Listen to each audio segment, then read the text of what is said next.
Hello, I'm live. Nobody's here. I think people are coming, but I have no idea. Nobody has said. Hi, Trash Cat, Cat, Grasshopper, hi. I don't know who else is in here. Mojo, hi, Mojo. And Lando, hi. And hopefully we'll have somebody up on the panel pretty soon besides me. And I'll tell you guys right now, I am cold. Hi, Chew. My house is cold. I'm cold. It's going to get down to 6 degrees tonight, 5 or 6 degrees. And it is a whopping 11 degrees right now outside. And probably around 40 in my house. I need to hook up a couple more heaters, I think. I've been trying not to because I don't want to run up my electric bill, but yeah, it's fucking cold. So I'm going to have to. So how is everybody tonight? I don't know where Bob is. I haven't seen or heard anything from Blackie.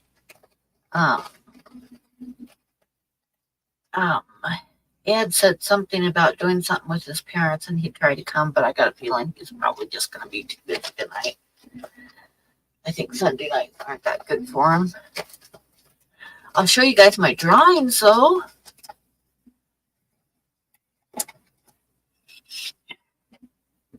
I did 2 drawings on this, a different kind of paper because I'm actually almost out of my bark paper, so, and I still had some of this, which is a papyrus paper. So I have a frog or a toad. It's probably a toad.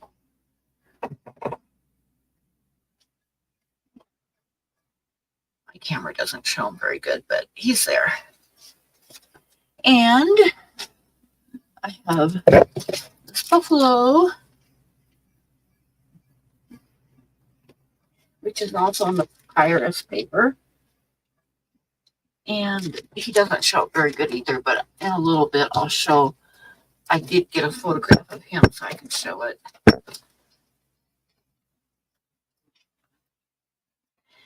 I could put the StreamYard thing in chat if anybody wants to come up.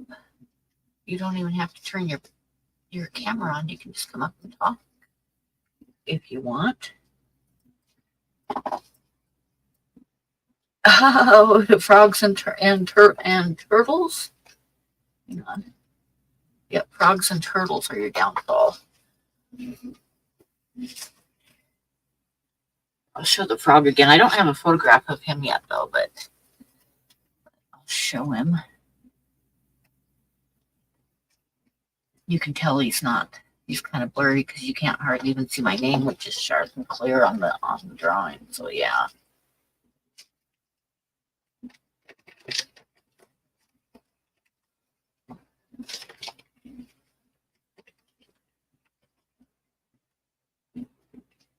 Please, no Billy Bob. Hi, Mickey M.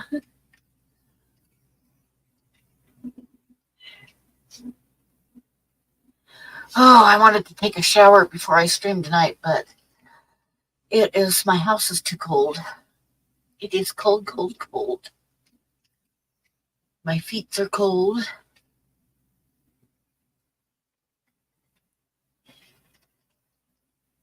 I wish somebody else would show up on the panel, but I see nobody.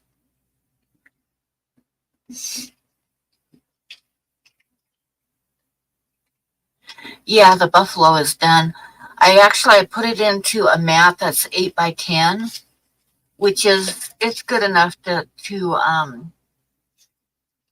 put him in a frame and he would look good. But I also he's got, besides what's in the frame, good half an inch all the way around. That's like you'd have to get him custom framed to show the whole drawing. But he looks plenty good like that. But if anybody wanted to buy him and then like get him custom framed, you'd have a little bit bigger of a drawing. and it would be very easy to do. But I'll show you a photograph of him because it shows better than the stupid webcam. Is so awful. Oh, come on. Okay. Oh, I see Bob. Bob. Hey.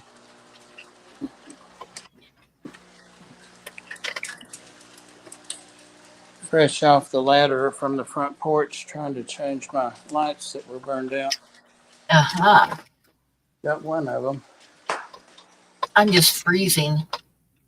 I'm freezing. It is 11 degrees right now, Bob, and it's supposed to get down to 5 or 6 degrees tonight. And then highs in the 30s tomorrow. So I think winter is definitely here. I'd say so.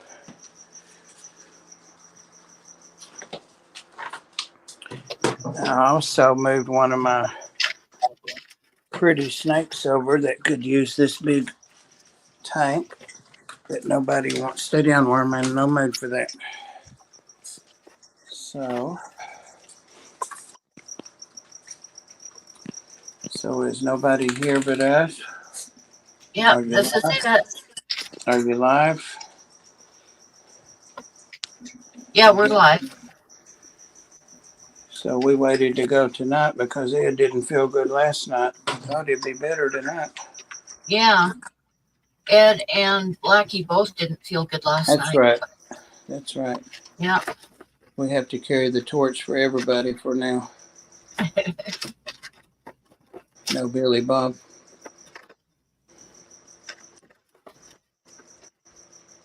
I know I gotta like plug in some more heaters before I go to bed tonight, but it's like I've been trying to put it off because I don't really want to run up my electric bill, but it's like really cold.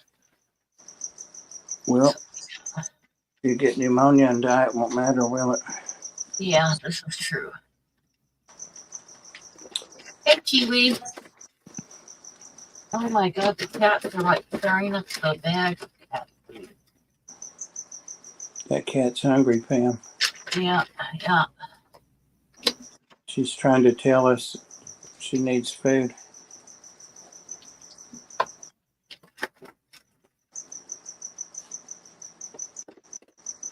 Oh, cat, quit. Not that they listen to me, but you know.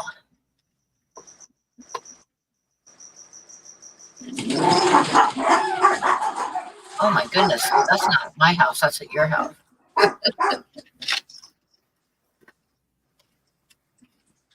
Y'all need to sit down and stop. Need to sit down and stop.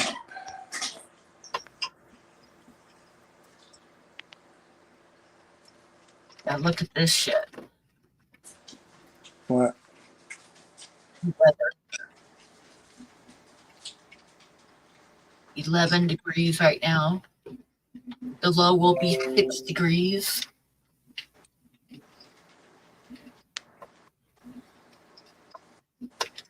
Oh yeah, it's cold, Bob. It's cold. That's top sheet weather here.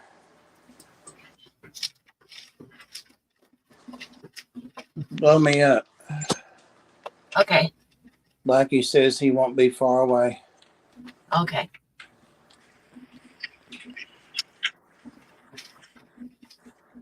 Let's see here. Just forget it. What? Blow me up. I tried. I thought I did, but there we go. Damn it. Buttons, you know? It's buttons, Bob. It's pretty. It's the San Diego golfer snake. See how big she's gotten? Look at that. Yeah, this is a 55. That's a chunky snake too. Is it a female full of eggs? No, I've had her for a long time. She's just gotten bigger. She's almost 4 feet. I'm seeing how long she'll stretch it to there. That's her tail clear over at the end of the tank, huh? Still coming back there. Almost there. That's a 4-foot tank. Wow. She's still coming back there. It's getting Yeah. skinny. Oh, yeah. I see it wrapped around the corner. Yep. It's still coming. All right. We'll call, and she's got a big bend there. She's right under 4 feet. Yep. I just did a video. I haven't posted. I was saying That's a 4-foot tank. I bet if you stretched her out, she would be every bit of 4 feet. yeah, she had a couple of bends in her there. That's the one that I got in Knoxville that was so pretty. I like the killed scales on. She used to sit right in front of me in the on the dining room table. And when I moved in here, I put her in a 20-gallon. So she's been in there a couple months, and there she goes across the back. She's so smart.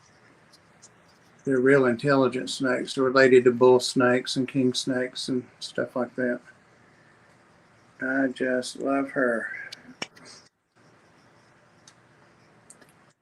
Yeah, it's good to see Sam. I'm glad you're at least well enough to hang out and chat. But if at any point you hurt too much or have to lay down, then just do it. Yeah, we had got snow too last night and this morning. Be careful, Sam. In there right now, it's 11 here right now. Be careful, Sam. She'll be trying to lay you. Hello, June. Did you see the new buffalo? I didn't. You didn't? I'll show it again. Let me get out of here. Let me get out of that.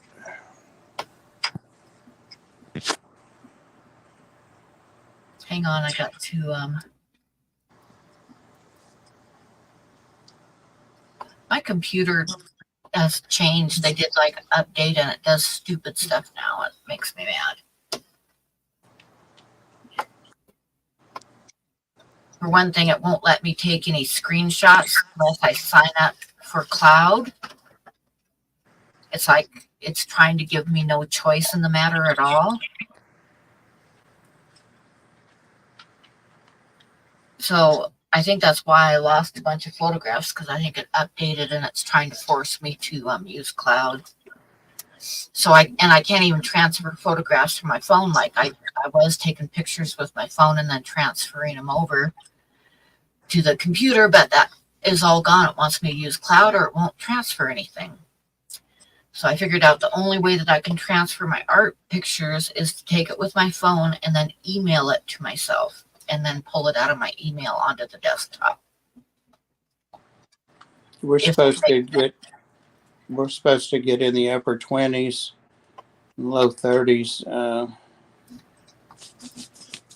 by the end of this week. It's going to start cooling off tomorrow. Those little Jack Russell Terriers we got broke one of my granny's flower pots. Oh no! I'm in no mood. Yeah, the art, they sent me a worm. I'm going to lock you out if you keep it up. Sent me a picture where they got out, pushed the bottom of the gate out, and got out in the front room and pulled that vine off. So I'm going to bring it home. You're getting your first light freeze there. We're into a hard freeze, I think. Because like I said, it's 11 degrees outside right now. What I want to know is when she's climbed up in that wood and staring at me. She's smart. Hey, girl. Beautiful. What I want to know from Sam, well, I don't want to know, but I'm asking for somebody, is when he's going to be sexually active again. I wouldn't ask just anybody that, but. TJ has a question. I'm pretty sure she's using a phone, and I don't know how to do phones. It may be the same. We do not have an opening bid. It is I'll show it to you. Yeah. This doesn't really show the detail, but I put it in an 8x10 mat, which is an 11. Will slip right into an 11x14 frame. And to do that, there's about a ½ inch of the drawing all the way around. It doesn't show, but if anybody wants it, they could like frame it and then at a later date get it custom framed to show the whole drawing. Blow yourself up so we can see it. Oh, good idea. Most of us are on phones, you know, so it looks like a postage stamp. There you go. And lean it back a little. There you go. Perfect. Perfect. That thing's got almost as much hair on its chin as you do, Pam. Thank you. Thank you. Almost. June says she only has 50. Unfortunately, I don't think I'm going to sell this one for 50 because, yeah, it's a good size drawing. So, You've been working on it for. and I've been working on it for 4 days. So, yeah. So I think I need to start out with like, I don't know.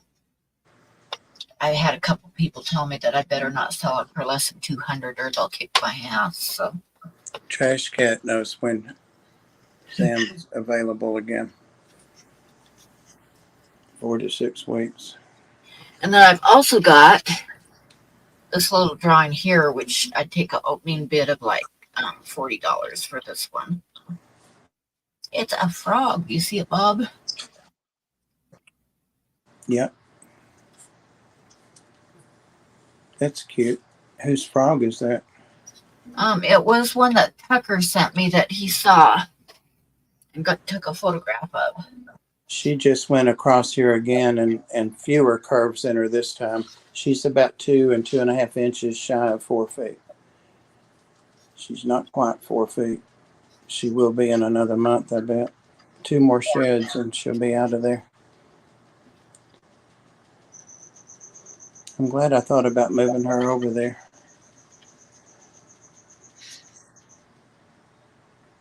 I found a new channel. It's Reptile Channel, but it's really, really nice. I think people that don't even like reptiles would like it. And I haven't watched but half of one of his videos. It's Wonderful World of Reptiles.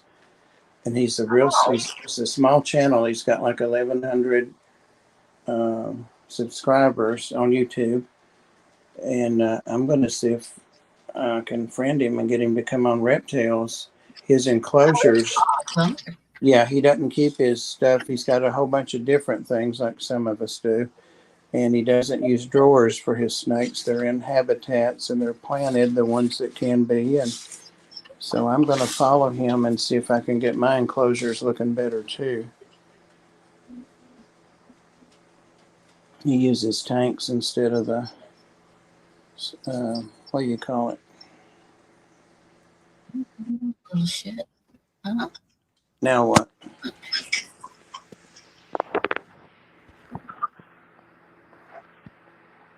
Pay attention, Sam.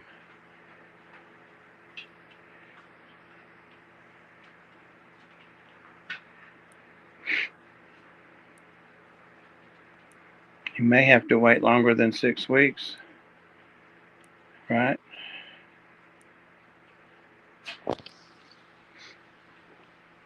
What are you talking about? Longer than 6 weeks? I asked him how long, you heard. Trash Cat answered. 4 to 6 weeks. For what? Before he can be active again. Oh. Yep.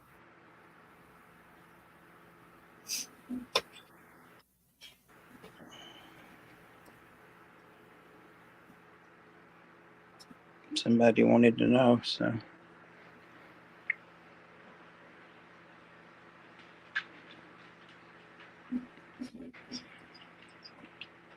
Worm, go on. I'm going to close the door and put you out.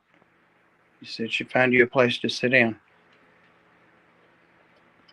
You sleep on my neck. Laptop, TJ, and you're having trouble with it? Yeah, I would like back out and then come back in again and see if that helps.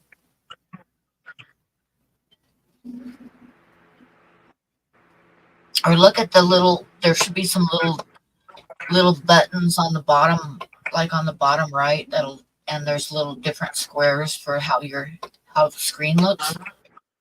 And that might make a difference too.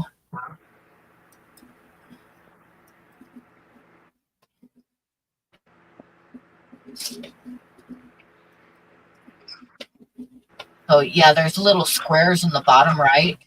whether it's on my computer anyway. And you can like change, like the last 3 will change how your view is.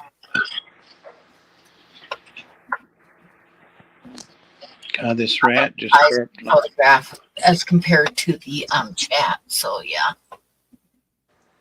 Bob asked about how long you have to wait to be sexually active since your mouth surgery.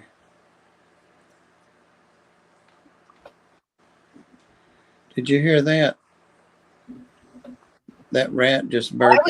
Why would you ask somebody that, Bob?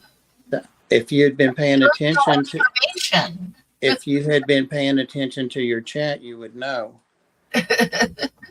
Evidently, you didn't hear about 5 minutes of your chat. Evidently not, no. Because I think I would have remembered that. Yeah. You were on that damn OnlyFans thing. No, I was probably pulling up stuff. This is a TMI stream. This is true. This is true. True. Yeah.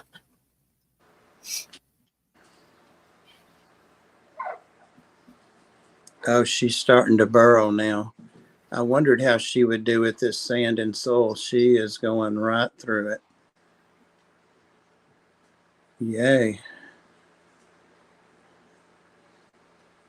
She went right under that big rock like it wasn't even there. She was showing the drawing. Well, somebody wanted to know, but it came out, so he didn't have to answer. Dr. Coral brother knows.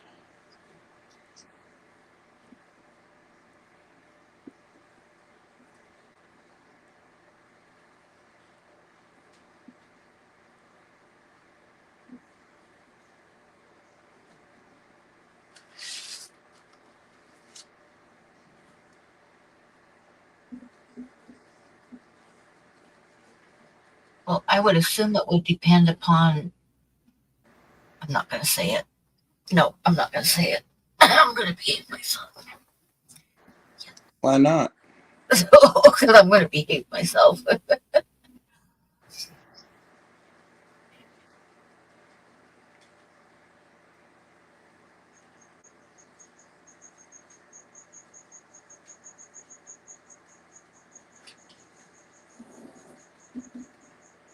I'm so cold. Turn your heat on. I know I need to. I got one heater on, but I need to get at least 1 or 2 more going, I guess. Yeah, because that one's having to do the work for those others, so you're not saving any electricity. Yeah.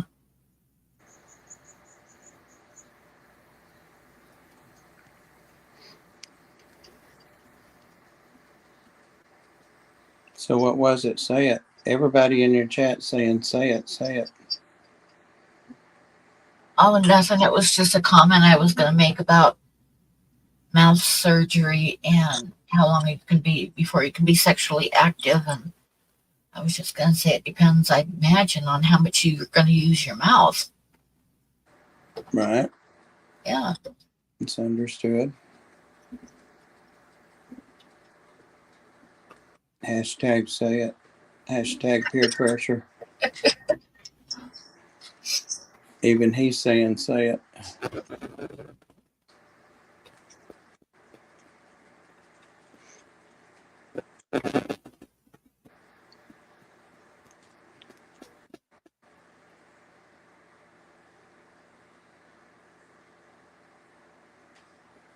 June said, I'd pay $200 for the buffalo drawing. Lovely drawing, Pam. Oh, thank you. I would probably sell it for $200. It's still a little bit low for it, but not real super bad. So.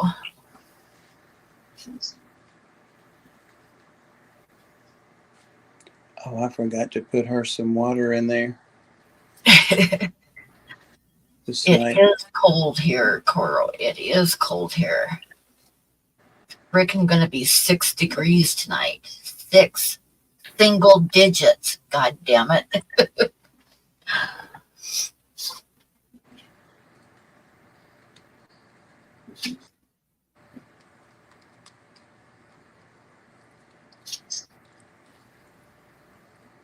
I'll probably just put on some long pants when I go out when we're in the 20s and 30s next week.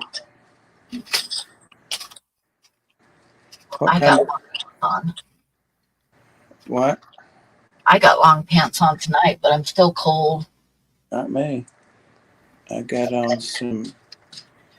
Ugh, I was hoping to get like, I mean, it's not even Halloween yet, and it's already in single digits, and that just sucks. Move to Laramie, they said. You'll have fun, they said. Yeah, yeah. But Montana and like northern Wyoming, where um, Dan is, Yeah. and like Billings and that whole stretch down there through Montana is and northern Wyoming and like Yellowstone Park and everything. They have a lot of snow already, so we Yeah. have some snow, but not a whole lot. But they've already got a lot of snow up there. 74. Oh my God. I wish it was 74 here. That is about what it is here. 71, something like that.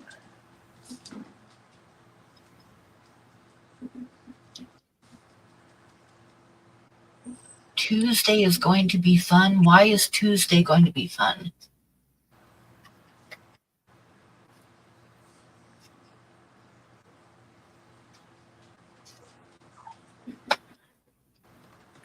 No snow in Yosemite yet? Ah, okay. There is snow in Yellowstone. And the Grand Tetons have snow too. Oh, Halloween, that's right. Yep, and today is my youngest kid's birthday.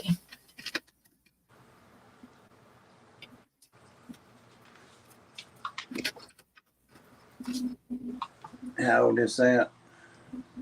26. Now it's 10 degrees and it says it feels like -6. Freaking believe that. You had Thank a you baby that. when you were 49? Huh? I had her when I was 42. Oh, math's not my Tuesday here.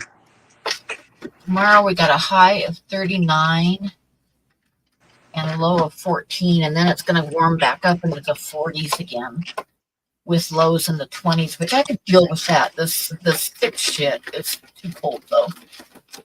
It is just too damn cold.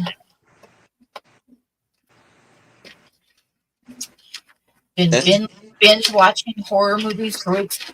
Have you been rewatching my streams? Um,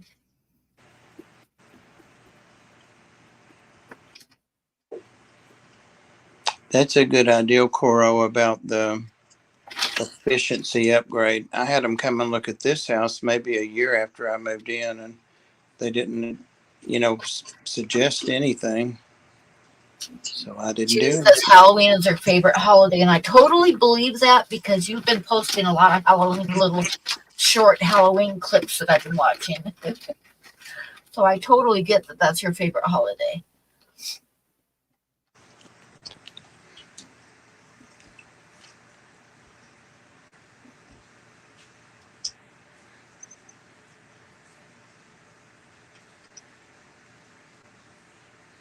I am not really big on horror movies. I usually I prefer comedies. I think my favorite horror movie is Lake Placid, but I'm not sure if that counts or not. I like mystery, suspense. I like comedy. I like to laugh. And some of my favorite movies are like action-packed comedy.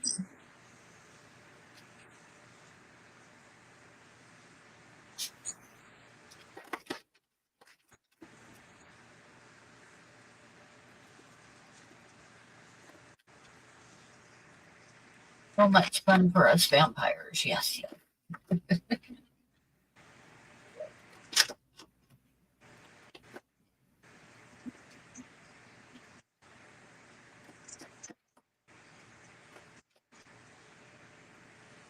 So if anybody wants to bid on the frog, that's a cheaper one.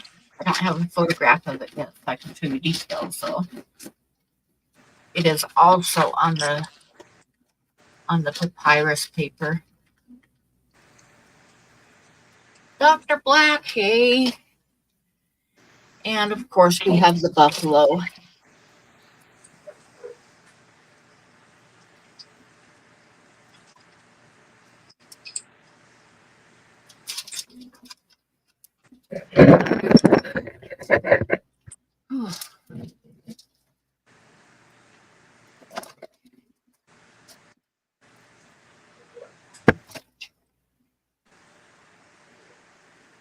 What's the starting on the frog? Oh, like $35 would be good for a start. It is, I'm not even sure how big it is. I just used the scrap. It's about probably 5.5 by 6. So I'll probably put it on like an 8x10 mat so somebody could frame it.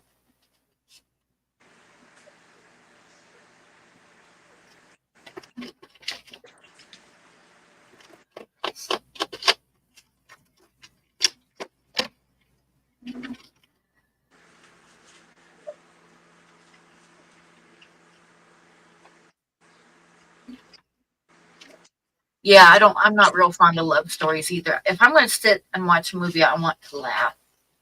So I wonder if the I vet, don't really like horror movies because I'm easily scared and they freak me out, like Chucky and those kind of movies. It's just like, no, thank you. I'm too much of a wimp.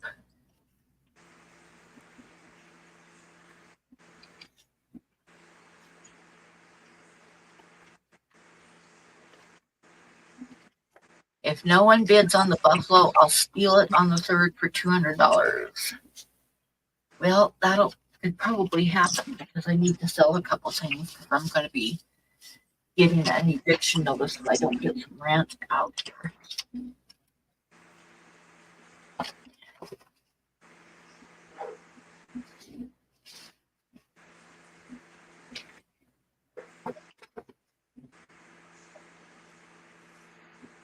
Oh, so what else you got to show us, Bob?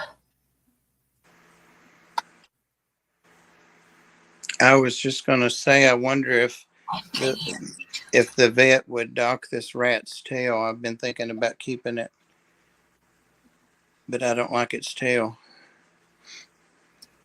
You don't like rat tails? Nope. If it had a little short tail like a Jack Russell or something, I named it Toby already.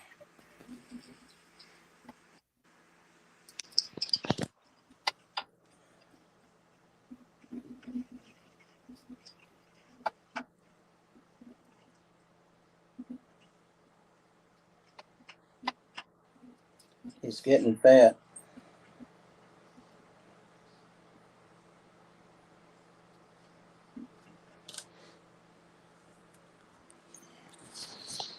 Might take him out for a drive. I can do it. Yeah, he's still here because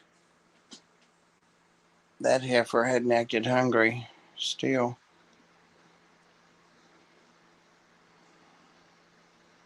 Yeah, but I don't need a rat, especially I can't keep him in here indefinitely because the snakes smell him anyway.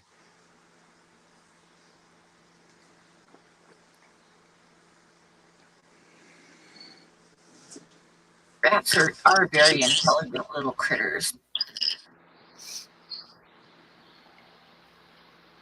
He's not afraid of me. He never has been.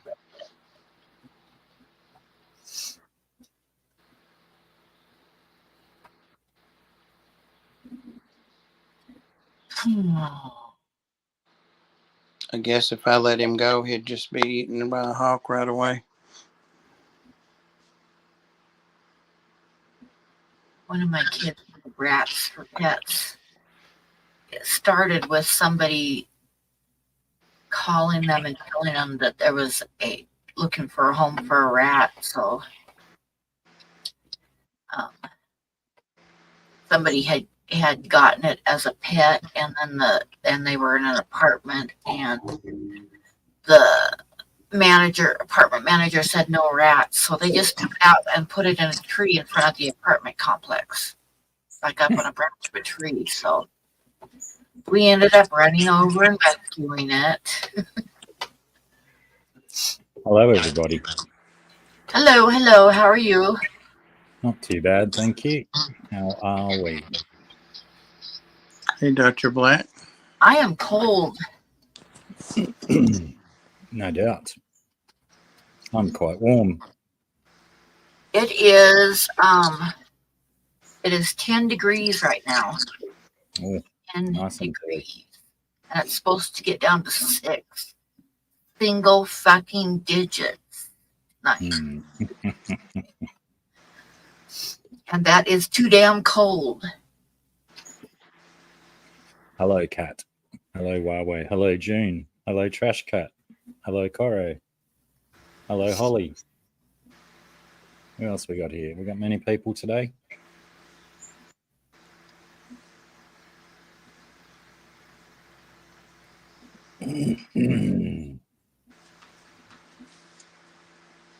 I had hamsters when I was a kid.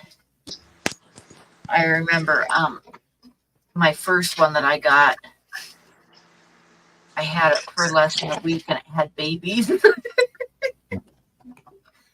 So yeah. Speaking of babies, how's your batch of eggs going, Bob?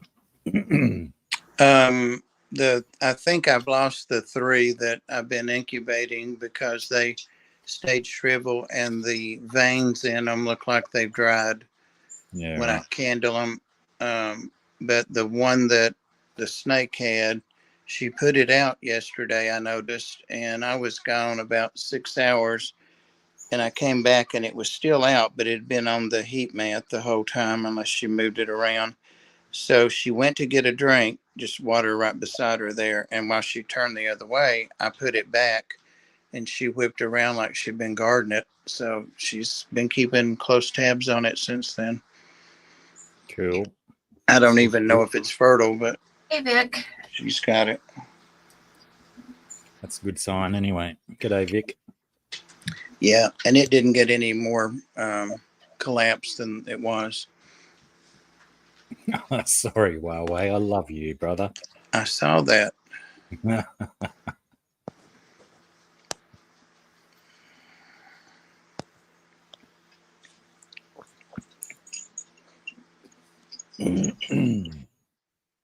Yeah, they can gnaw through cages. That's another reason I don't want a rat named Toby.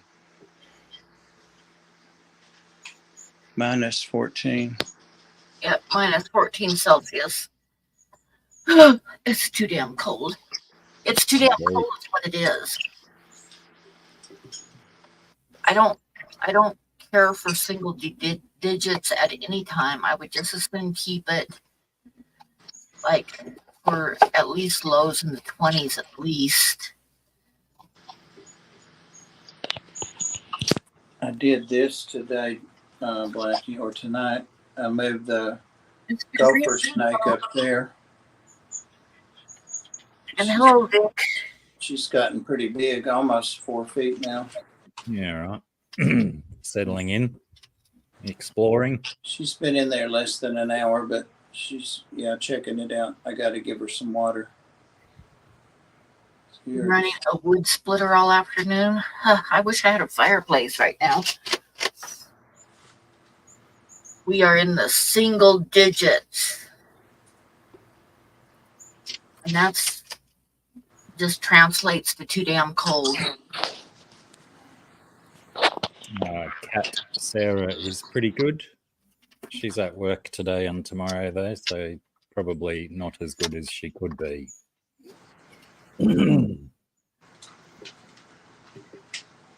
But fingers crossed, she's supposed to receive a new computer today. Oh, wow.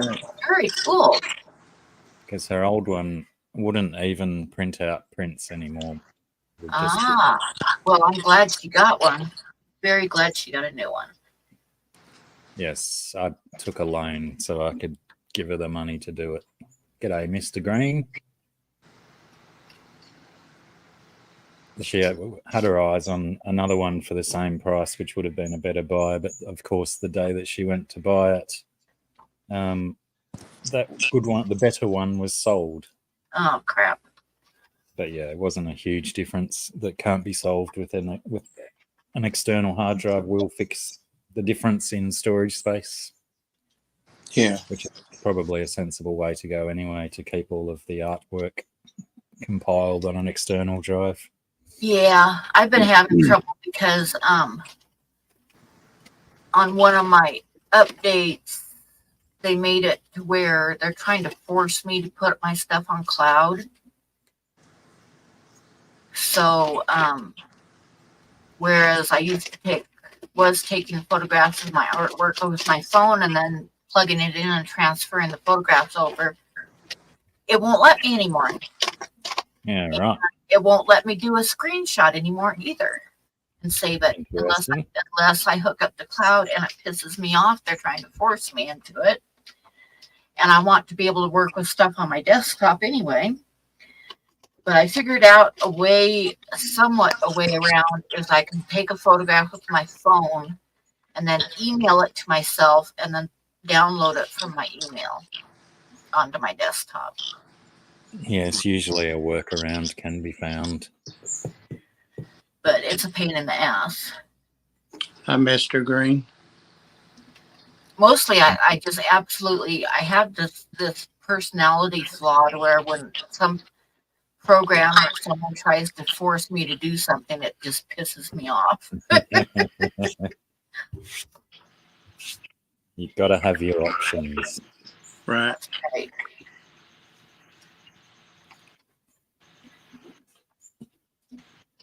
And don't ever tell me I can't do something, because I guarantee you I'm going to do it if you tell me I can't do it. I discovered this morning that my single lone mosquito fish that I had in the 6-foot tank is gone. G'day, Kragos. Oh, no. No, it's a good thing. I wanted him gone. Oh. Could he have dropped? He could have, because there's no lids on the tank currently. He also could have been eaten by one of the catfish.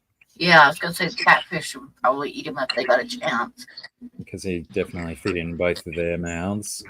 Then another option I thought possible is the ibis. You know, they're a wading bird. They could quite easily get up on top of the fish tank in the morning. Oh, yeah, that's right. Oh, yeah.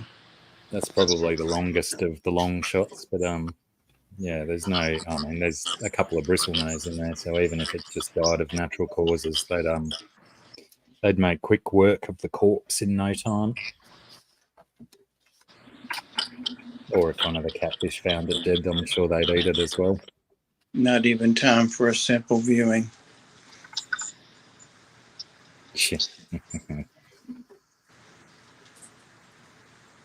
Craig says he hears an echo. An echo of me? He just said that he heard an echo, Blackie. Let me investigate my audio settings. I know I changed something the other day. Oh no, that's right. I had to change volume. All my settings are good. Let me look at mine. Yeah, I can hear me coming back through too, a little bit. But thanks for the heads up, Kragos. I don't hear any echo at all, but I'm old, so that might just be me. Let's see. I'm good.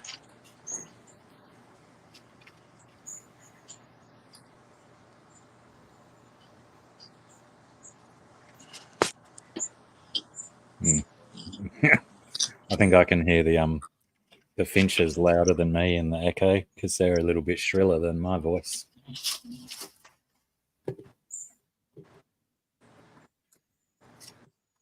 Why'd you have one of those mechanical ones doing it, Mr. Green? They certainly make the job a lot lighter.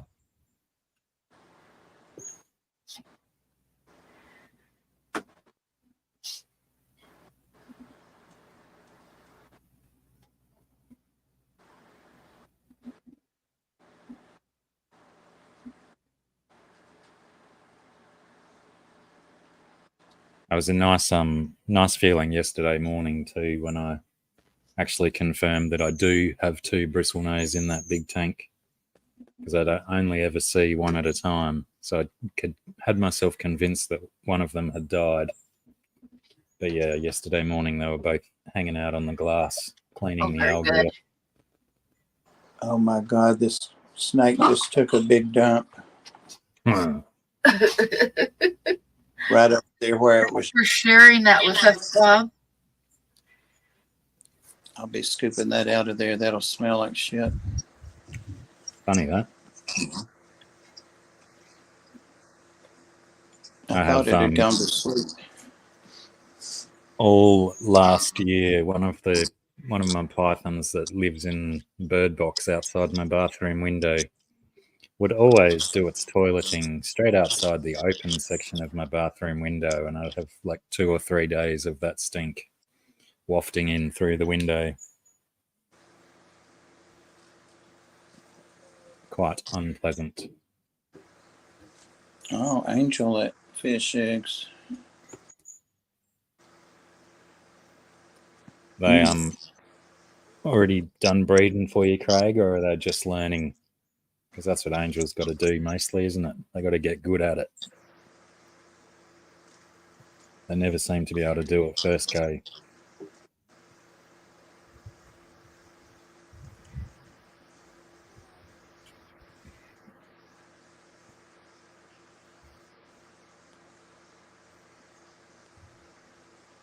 Oh, that's good. Experienced parents, then.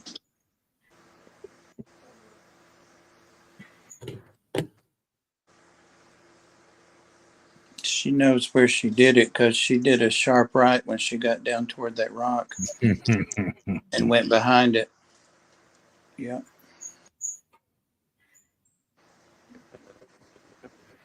Haven't got past a week of wigglers. That's the way I was with axolotls. I could never get them past 2 weeks, so I stopped. I gave up.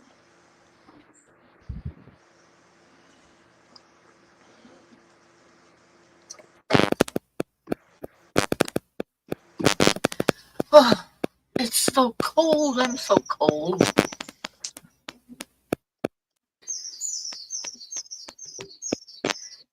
Now I've got some interesting sounds. I heard Yeah, that. what is that? Oh, It's gone now. A little bit of electrical interference. Such a smart snake.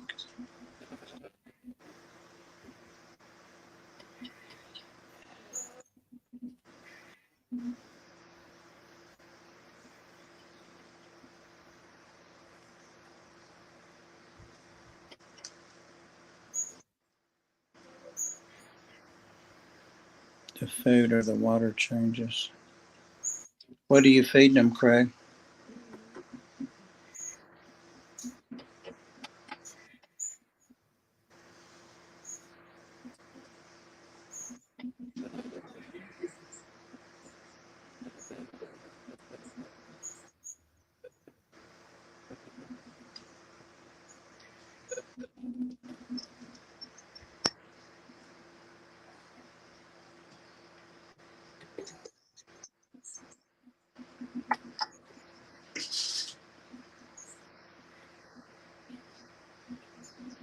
Hey, TJ, what's going on?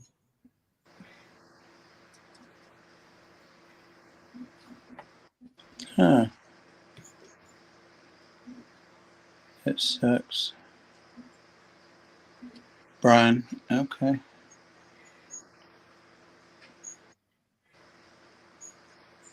I used to raise angelfish in another life. It was literally Try looking, see if on the right hand bottom corner, if you've got some little boxes at the bottom of the picture. of the video, and you can like click on the boxes and they'll change the size of the video, and then hopefully pull your chat back up again. G'day, Kiwi. How's it going?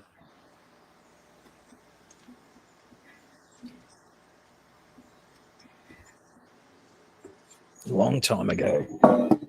Okay, this is just a really quick little photograph taken with my phone. It's not very good because this time of night you can't get good photographs, but that's the frog. What kind of paper? It's on that papyrus paper. Hmm.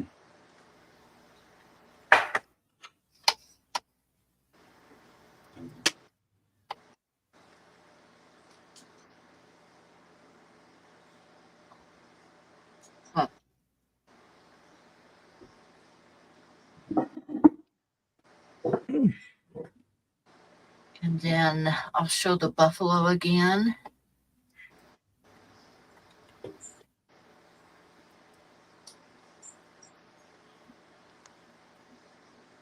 There's the buffalo again. Yeah, very cool.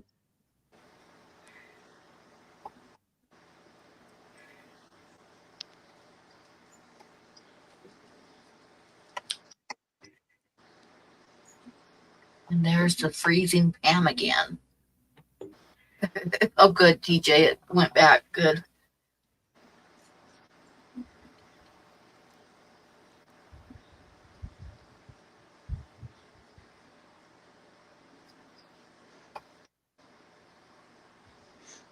So if anybody wants to bid on either one, the frog starts at 35, and I think the buffalo at 200. So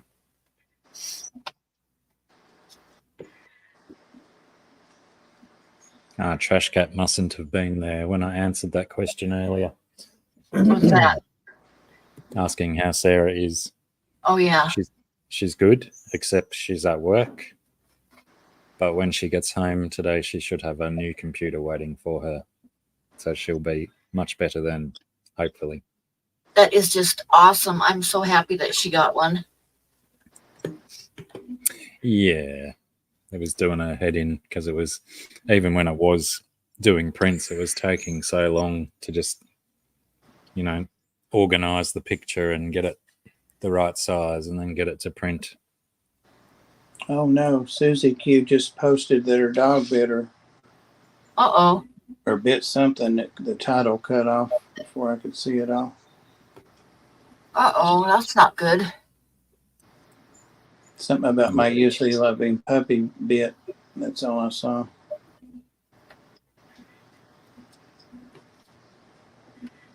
I'll be back.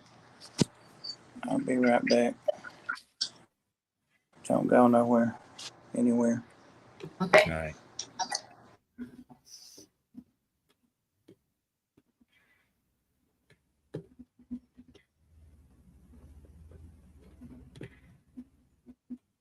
My usually loving puppy bites whenever he's excited.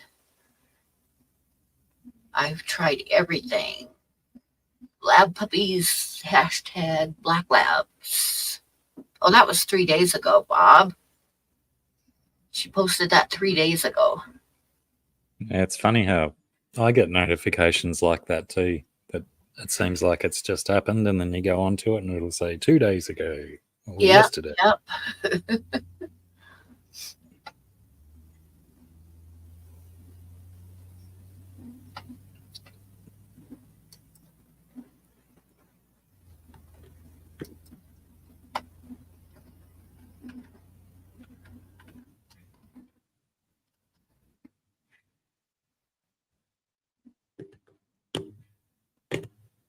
Mexico Grand Prix was on this morning, my time. It was a good race.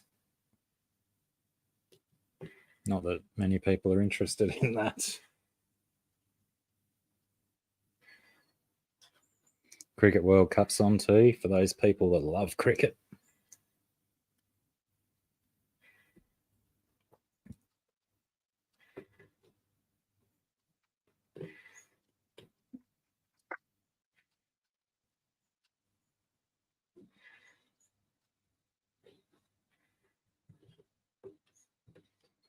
G'day, Rack. How's it going?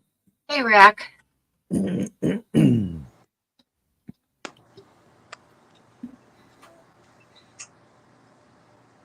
She doesn't have anything on YouTube.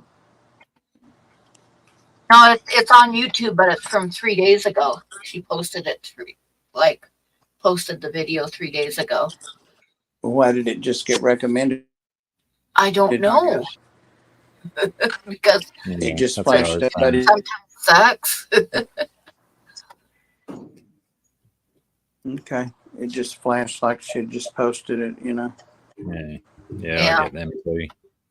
Hey, Pretty Rack. stupid. Damn it! And my chest pain for nothing.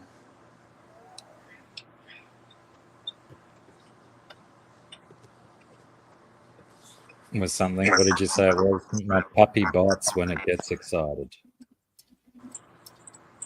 Yeah, I think she was asking for help training what to do about it. It's a lab. It's a lab. How'd your haircut go, Rack? Yeah.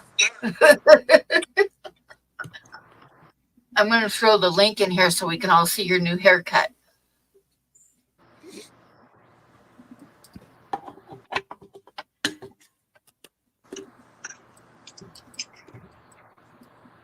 About that.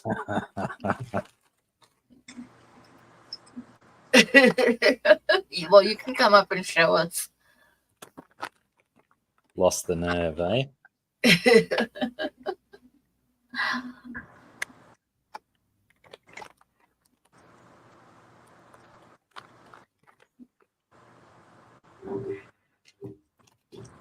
No Billy Bob today either, eh? Wonder why.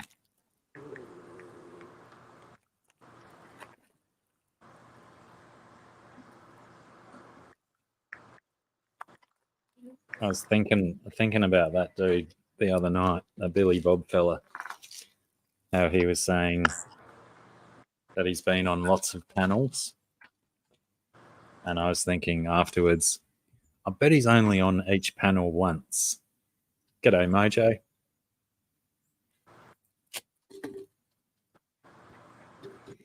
Probably doesn't get that many invites back.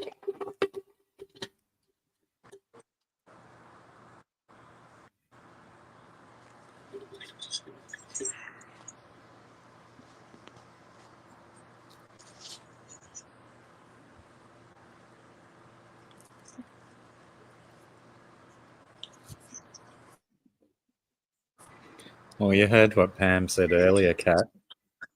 You tell Pam she can't do something and she's going to have a go at it. Right? It's gotten me in trouble more than once in my life.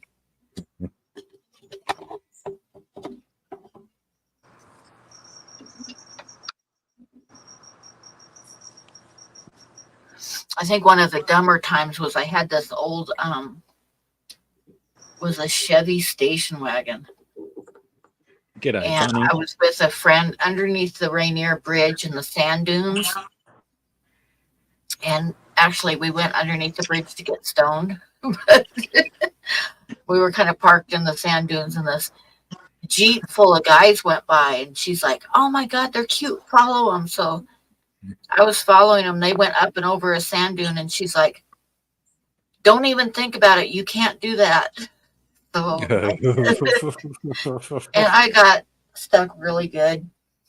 And we ended up walking back to her house in the middle of the night, which was like 25 miles. And she was extremely pissed at me all the way. She was really mad at me. I don't know why.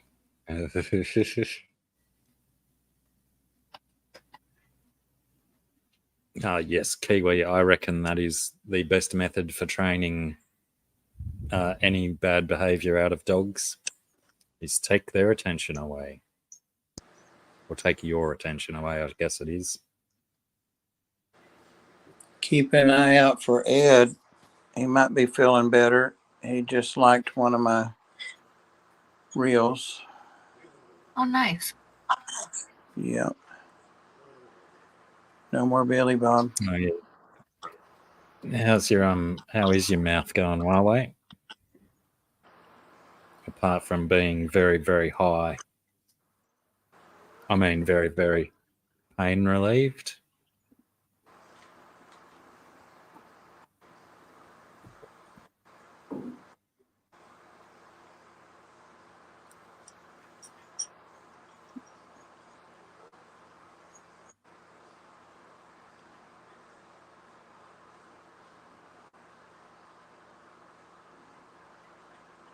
He said the other night that they didn't give him anything for pain. Just Tylenol, I think he said, and what's some other Yeah. weak paracetamol as well. Ibuprofen or something. Yeah, that might have been it. Ibuprofen, and what's Tylenol? That's probably paracetamol, is it? So you can take both together. Acetaminophen. Hmm.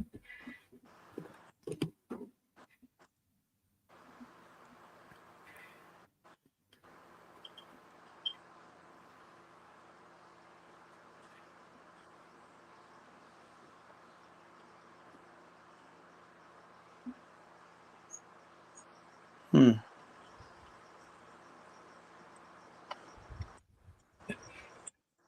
I'm getting very tempted to move my big Gibiceps into the 6-foot tank as well. Your what? My Gibiceps, my big sailfin plecostomus, Oh, okay.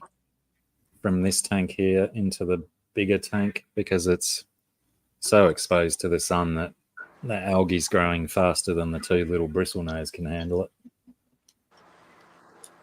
And Gibbo will get it smashed in no time.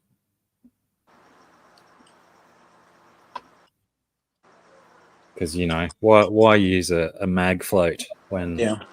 a fish can do the job for you? Very good. Yep. Going to get it repacked tomorrow. Mm-mm. Oh my he's- God! It's only 10. It's 10:04 and it's 7 degrees already. He's That got means by California. morning it's probably not going to be any more than like 4 degrees at least. Hello. Hi. Good day. It's Hey, Bob. 7 freaking degrees here, Rack. How 7. many? 7. Rack's got his ceiling fan on. It's 70 here. I turned Wow. the fan on. You see Oh the my reflection in the God. monitor. It's 7 here. It's hot over there where Blackie is too. It's not so bad today. The last couple of days, I mean, it was a bit ridiculous this week because we had 2 days, 2.5-ish days of rainy weather where it was really cold again. Not Wyoming cold, but really cold by our standards. And then the last 2 days got very hot again. But today's 26 degrees. So it's warm in the sun, but there's a really nice cool wind blowing as well. So that makes it quite a lovely day. It's been so hot, I haven't been able to get outside and get a haircut. Fair enough. That's enough to deter me from doing it too. But cooler weather's coming. Bob left before I could ask him what the temperature was over there near Chattanooga. I'm just here. I'm just making sure they haven't started putting a different drug in Tylenol for literally 50 years. It was acetaminophen, so I'm just double checking. What's your temperature over there, Bob? It's like 69, 70, something It's like gonna that. we're gonna get cool weather again next week, I hope. I Not believe 7 degrees cool. I don't want any of that. No. me neither. Yeah, it's going to get colder than that because, like I say, it's 10:06, and you know the coldest time is always like 3 or 4 in the morning. Oh yeah. So Yes. it's gonna drop. It's gonna drop some more. Where are you? East Tennessee, Rack. Yeah, I'm upper East Tennessee, Northeast Tennessee, near Virginia. Blue Ridge Mountains. Yes, absolutely. Blue Ridge Parkway. Yeah. Bunny, hi. It's Hi, freezing, Bunny. raining. Yeah, no, it's like 7 degrees here. And I'm not happy about it. Do you have snow, Pam? Yeah, we got some yesterday morning. Oh, Lord. Don't we still have a few leaves? I'm not ready for snow. We do too. I can't believe we have leaves. I think this past week was our peak week for leaf color. The seasons are adjusting. Poor Star. I know, she's so stupid. She's got the whole damn house. She can lay down anywhere she wants to lay down. And she lays down at my feet, and if I so much as tap my foot, she starts growling at me. Or yiping, one or the other. You need to do what she needs you to do. Huh? You need to do what she wants you to do. You need to mind her better. I guess. She thinks she's the boss. Bob, who is Worm? She's the last dog that I got. It's her Okay. right there behind Princess. Okay. Why did I think that was a snake? Well, I could see why you might think that, but she was named Worm after the worms in Men in Black. Ah, She already had that name, and then her sisters had white trash names. They were Candy and Terry. beautiful names. Right. Thank you, Trash Cat, for sharing my information. I'm doing well. Wowway, thank you. And TJ, Northeast Tennessee is on the Virginia border. Johnson City, Mountain Home. How far am I from you, Bob? About 2.5 hours? Oh, yeah, or maybe a little further than that. I think it's about that for Ed, but he's a little closer, I think. I need to get back down there and check on those sandhill cranes. Right. Hi, Cat. Good to see you. You have always a great group, Pam. Yep. And it must be your charming personality because you got a ragtag panel. I'm looking around and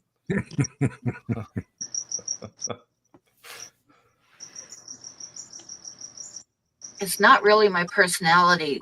My personality is more of a syndrome. indeed. I think they're in the middle of naming it after me right now. Trash Cat's getting all of her links from the link tree. That's good. Awesome. Yeah, Huawei's done good work on that link tree. Adam, Yeah. hello. Oh, he- Yeah, he did. G'day, Adam. Since our last chat, I have looked into PayPal.me. And apparently it's very easy, and I still haven't pushed the button. The journey of 1,000 miles starts with the first step. I like it, Blackie. Preach. Hey, Blackie, I went to a grand opening of a cigar shop this weekend, and they had a cigar roller there. He was rolling the cigars, Oh, yeah. handing them over. It was like a freshly rolled cigar. And Oh, I wow. asked him if he could roll one in the pattern of a brown trout. Oh, And he my looked God. on his phone on the internet for a couple of images, and he said, "Yeah, I can do that." And so What? on my Instagram, there's a picture of this brown trout cigar that this guy rolled for me on demand. Wow. How cool. That is cool. And how did he make the pattern? So did he just find the right leaf for the outside? Yeah, so he had a one. I think the one he chose had a dark wrapper, like a Maduro, and in his stack of loose tobacco leaves, the whole leaves, he had several shades. And so he took a very light leaf and cut a small circle out, and then took another dark leaf and made a smaller circle. So the circles are kind of stacked and randomly placed along the cigar. Pretty cool. I saw my very cool. Instagram address go across the chat there. I'm pretty sure it's the last post includes that cigar. And with my art, Pam, I've started making these cigar holders in that brown trout pattern. Nice. Oh, nice. Nice. Yeah. So I've adjusted my target market to the fly fisherman. And as a fly fisherman, we're like compulsive buyers, anything to do with trout. Yeah. So I'm taking advantage. Here's a canvas I did today. Oh, very cool. Let me blow you up. Oh, hang on. Buttons are hard for me, you know. Same. Yeah, you're not alone. So it's there's a little bit of artistic license here, but if you look brown trout up on Google, you'll see that a lot of the lower spots do have a halo around them. Yeah, they do. I've caught lots of brown trout before. Yeah, and this blue, I like it, so I just put it all over the place. Oh gosh. And alternately, I use gold. You can come up. And this is actually a little functional piece. It's a fly box with some EVA foam in there. You can stick your fly in.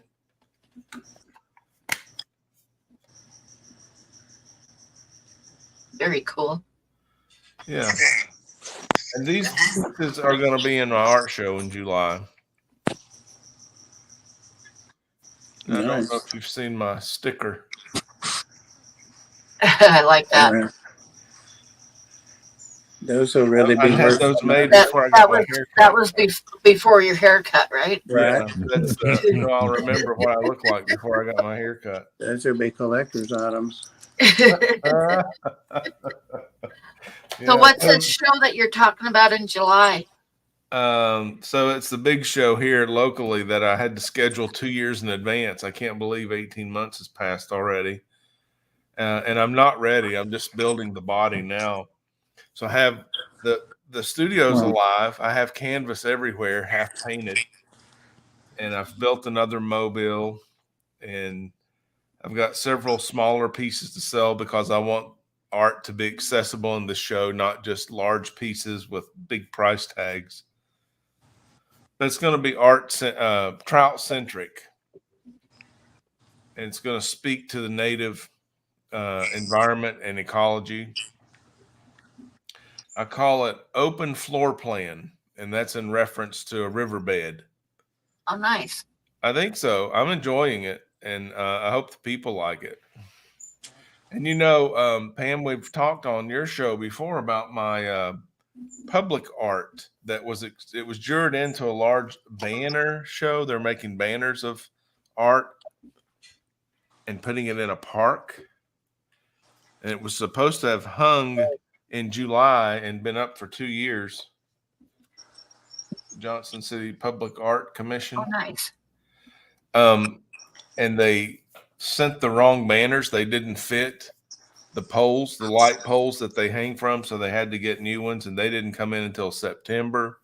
And then the Public Works Department has just told them, well, we have to take all the banners down to put up the Christmas banners. So we're just going to leave the old banners up, put up the Christmas banners. When we take those down in January, then we'll put up the new banners. So, yeah, maybe I'll have a piece in the public art program. It's just been postponed again. Is that the one that's in July? Or have you got a different show in July? It's a different show in July, Blackie. Those banners should go up. I just have one piece, and it's like a double blue coffee mug without the fishing fly. A little piece I put together graphically and called The Second Cup. That's going up in January, and then the show opens downtown in July, and we'll be up for a month. Downtown where? Johnson City. Also, yeah. You just go where they'll have you, right? Yeah. Absolutely. And apparently Johnson City isn't afraid of long-haired, hippie look looking Mhm. people. So, They probably embrace them. by the way, it's where my Okay. last art show was. What Yeah. was the name of that one? Living Space, Nice. Ravenworks Gallery.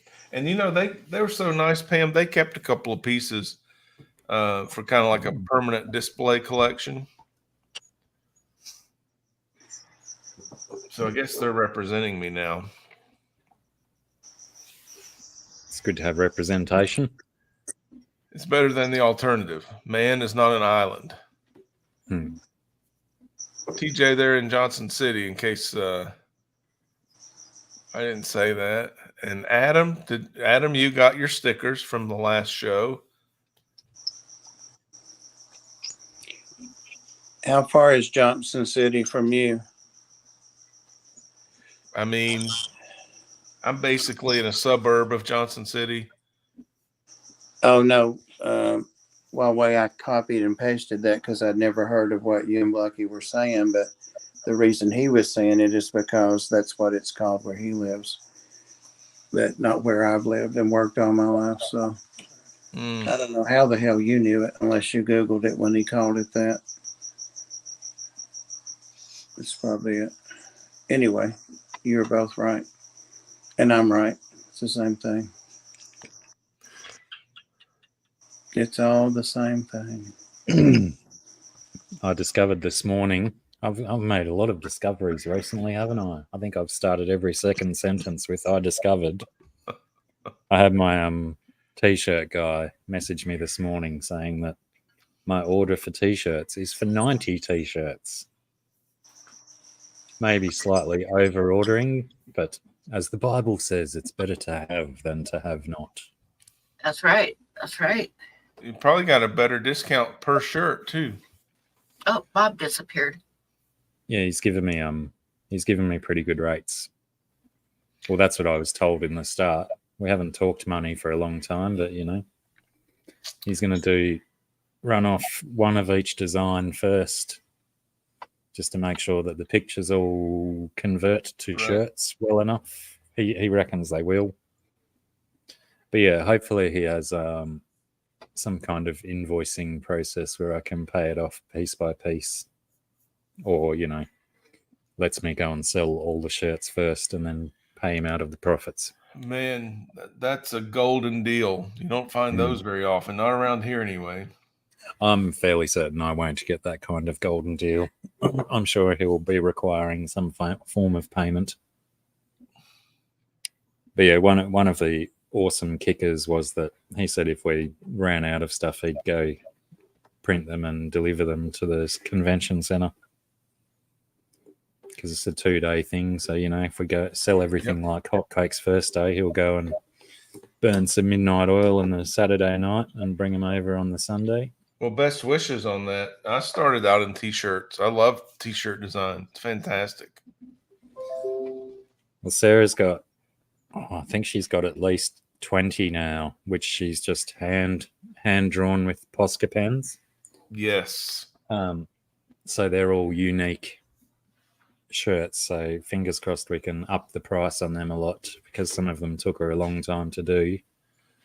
Absolutely. But yeah, she's been pumping a few of those out, and yeah, luckily we got a nice big t-shirt rack in the post the other day. Cool. You guys are gearing up. Are you going to ship internationally?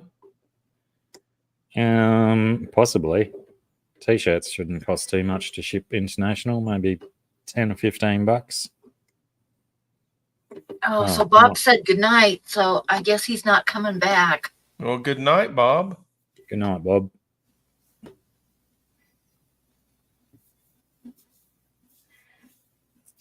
How long have you been on, Pam? I didn't get to see any of Bob's menagerie tonight.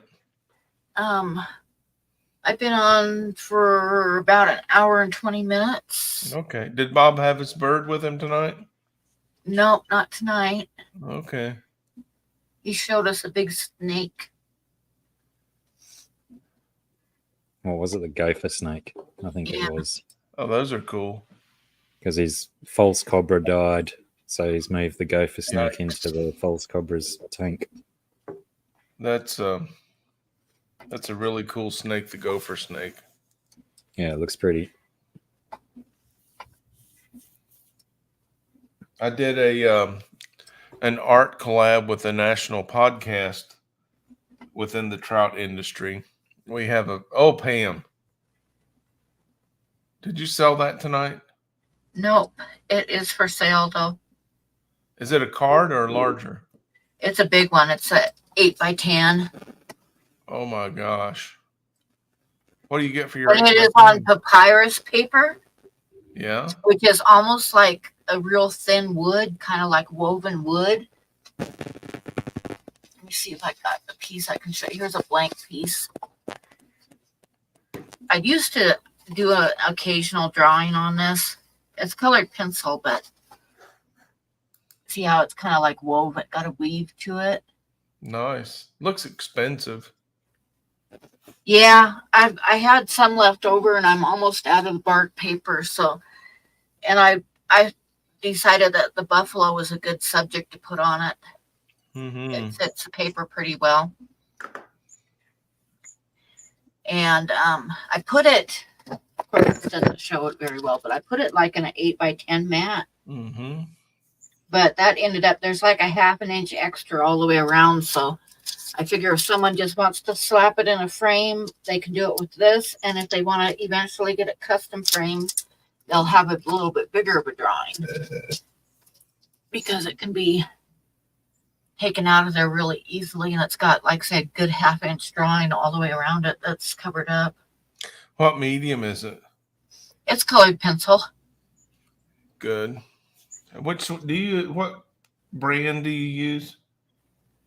Prismacolor. Yeah. Old Faithful. Yep. Or are you going to sell it tonight? Well, if anybody wants to bid on it, but I want at least a $200 bid on it. So Anybody want to bid $200 on an original 8x10 ready to frame? and then I've got this early wine. small one here too. I'll show you. It's a frog. Oh. Where'd you see the frog? It looks like a tree frog. That my son sent me a photograph of that guy. He was in Florida, so I'm not sure what kind it is. To me, it looked like an Amazon milk frog, which would not be indigenous to Florida, but they're all over the place down there. Yeah. You recognize it, Blackie? No. I'm barely able to identify a dozen of Australian frogs, let alone international ones, except for the obvious ones. And the frog, I just want like a $35 opening bid on it if anybody's interested in that. What size is the frog?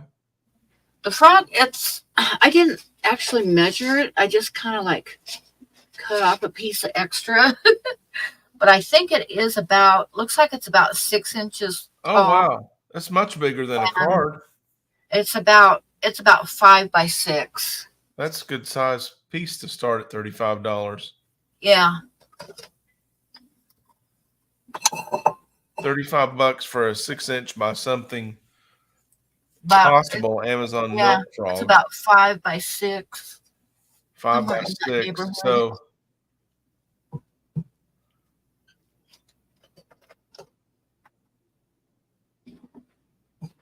Blackie, yeah, you've got a request for a chirping noise. Huh? Blackie has a request for a chirping noise.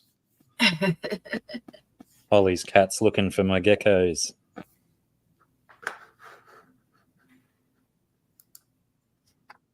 $13 people watching. Pam's got some awesome art on the block. That's a good deal on that frog. So Yeah, being an for what the Pam, buffalo is, I was just, I need to sell it. But at the same time, I had a couple people tell me that if I sold it for less than 200, they were going to kick my ass. So yeah, it's a quality piece. So hold out. 200 for the bison. 35 gets the frog. So that frog's an odd shape. You take that to your frame shop, they cut a mat. Or Make it what look I'll good. probably do is put it on a mat before I send it, like float it on top, Oh, you're okay. so that somebody can just like drop it into a ready-made frame. I'll probably put it on like a 8x10. So You really are a good artist, drop it man. in. Because I always like to give people the option of not have to custom frame it if they don't have to. You know what I mean? Yes, I do. Because Yeah, custom framing is nice, but it's very expensive. Sure is. I've got to Yeah. go for a drive tomorrow and collect some more frames for the Expo T. Are you? Well, Do you have a lot of work to put in the expo, Blackie? Thankfully, Sarah's done most of the work because lots of the stuff that she's doing is very, it's got to be, it's her aesthetic choices and stuff of what to do, and Sure. it's best to do most of the things once instead of me do it one time wrong and then she have to correct it. So yeah, I've been doing stuff like purchasing things online and then distributing them to her when I get them. It all has to be done. And the t-shirts, I mean, she had to provide me the images for those, but I've been the facilitator of getting the shirts done because I'm, know the guy. She did have a contact in t-shirts that would have been awesome because he would have given the shirts for free and then just charged us for the printing. That was her ex-brother-in-law, but apparently 18 months ago or so he sold his t-shirt printing machine, so he became no longer an option. Timing is everything. Yeah. But then the one of my ex's new fella, he's in the t-shirt game, so that was a convenient in. Right. So yeah.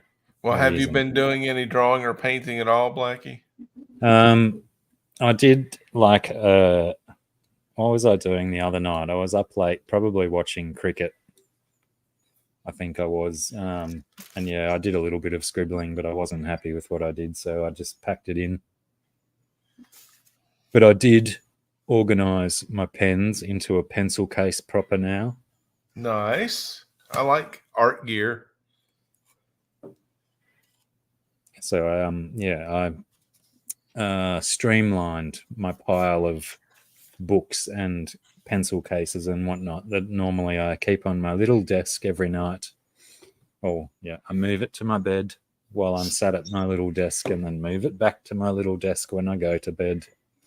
But yeah, now I've got it down to an A4 size A5 size pile instead of an A4 size pile. Do you use a spiral bound paper? Yep, that looks almost exactly the same as the one that I use. So convenient. Here's a piece I did on vacation last week. I went to the beach and was fishing on the pier for pinfish. Nice. Did a little pinfish sketch. They're so colorful. Well, I like your stuff, Blackie, and I know you're still getting your art legs, but man, I'd love for you to power through one of those notebooks and just have a body of work. The flip book. Show me another one. My I'm definitely beyond halfway in my A5 one now. Fantastic. There's probably less than 20 pages left in it. Are you adding color or just doing the line drawing? Just mostly the line drawing. I haven't used my colored pencils for quite a while. I think that might have just been a flash in the pan. But you never know. Something will strike my eye one day and I'll just go, oh, a little bit of red here or a little bit of gray there. You know, something I like to play with sometimes are the watercolor pencils. Have you used those? I haven't used them, but I'm familiar with them, yeah. Yeah, just put the color on there with the pencil and then a loose wash. sends it all over the place, different values. Yeah, I know. I've seen some of Sarah's work where she's used those guys before. The way to But go, Pam. We were I all don't even know if packed. she We were did ready that. to go until you put up that I graphic. know. I All thought of I'd the throw that out just in case you were thinking about moving to Wyoming. You all of the talked us out of it. rave reviews about the weather we get each week. Everyone was champing at the bit. Bring your own fire.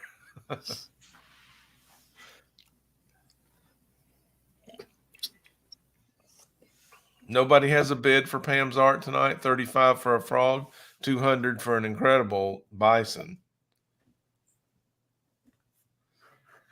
Blackie's holding out on the good stuff until a later date. I don't know when. As in making a bid or putting my own stuff up. That's correct. Putting your own stuff up, and I'm Yeah. hoarding mine for a show. Yeah, I was going to say I can't offer a bid because all of my money is going into this expo at the moment. Yeah, it sounds like you've got a spending problem on this expo. Dry goods, hard goods, even before you do travel expenses. Luckily, we found a hotel room that it was a no deposit required for a booking. So, but that's another Good. one that we've got to think about because we'll be there. And hopefully the suppose we're cash there flow too. will spin right around as soon as you set up and people start buying all of your wares. That is the hope. Yeah, we've still got to get a FPOS machine too. We're running out of time. We probably want to do that with a bit of notice, What's that? like to let people pay with cards. Oh, I see. I see.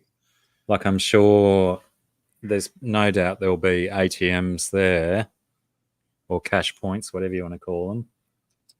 But you know, if someone sees something they like and they've got to walk to the ATM to go and get money, they might walk past something else that their money gets spent on. I concur. Get that And card. it's, But those even though, things, the hardware's like not expensive, right? For the card processing. yeah, I think the biggest thing you've got to shop for is, you know, who charges the least fees, sort of thing. But yeah, there's plenty of the hardware out there now, and no people can pay from escaping their phones fees. as well. Everybody pays. Yeah. So yeah, we probably got to get that one sorted ASAP as well.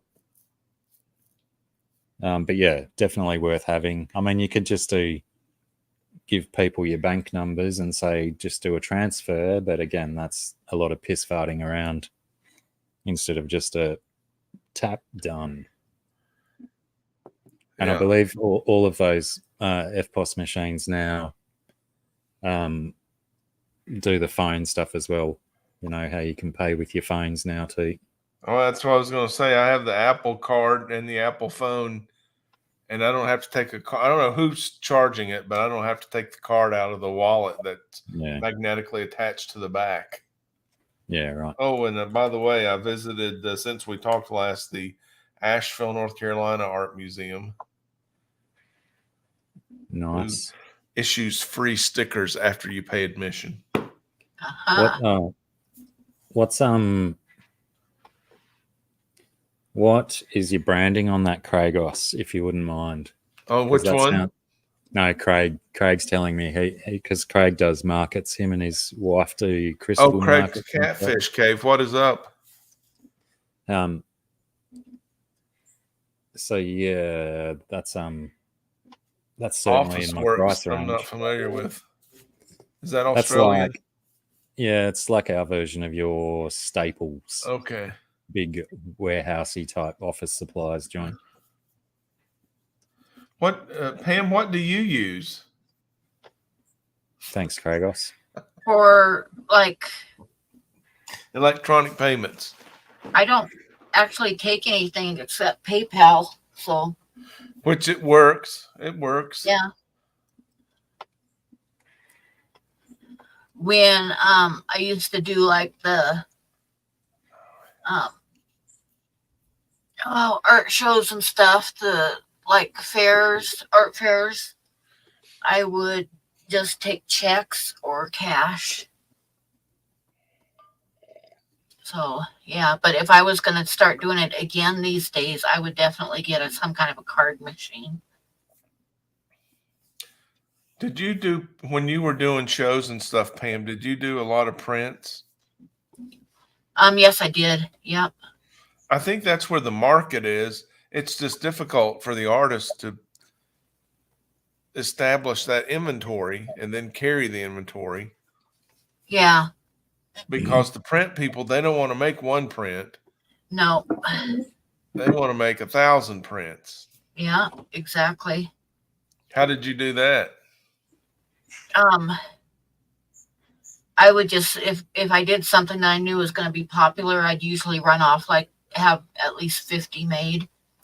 So you And do then short runs of sign 50. and number them. Yeah, sign and number them, and Yeah. some of them would be gone within a matter of weeks.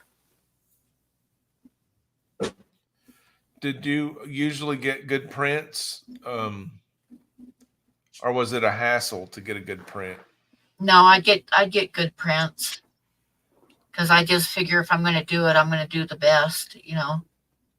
So you have to find a printer that knows art printing and good Yeah. paper. Yep.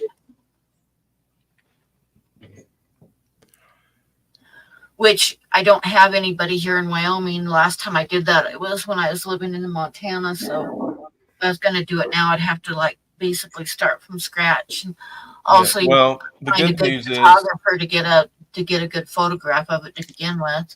now they're everywhere. They don't have to be local. Yeah. Cat print. Do you know cat print? Who turned me on to cat print? Was that you? No. So cat print, I think they're international, Nice. and they sent me a sample pack of all of the paper that they print on. Oh, nice. Very Yeah. good. And they're very accustomed to art prints, and they've got stickers and double thick card stock and gloss matte, the cold press, hot press. Yeah. It's just hard to pull the trigger on 1,000 prints, and I don't. Yeah. And you I got to don't know make if they sure, offer 50 or not. that it's on acid-free paper. Absolutely. And also, it's better if it's local so that you can like see the first couple of them and make any adjustments. Yeah, like artist proofs. Yeah. Because even if they send that back to you electronically, your You monitor still can't and tell. settings, Yeah, because it's totally up to the photograph, and it's not the same no matter what you do. So yeah, I always would go and like check the first ones coming out and have them make any adjustments that I didn't like. And then, before I had them printed out. How long would it take you once you decided which original you were going to have printed? Did you do the photography? No, I had professional photographers that would do it for me. So you're talking about a process to go from original to print. And at the time, the last one I did was like 10 years ago, and it was like the photograph was about $25. And then, then I'd get the print made from that. I'd have them put it on a CD and take the CD into the printer. Okay. How'd you get the photograph done? Did you take the original to a photo studio? Yeah.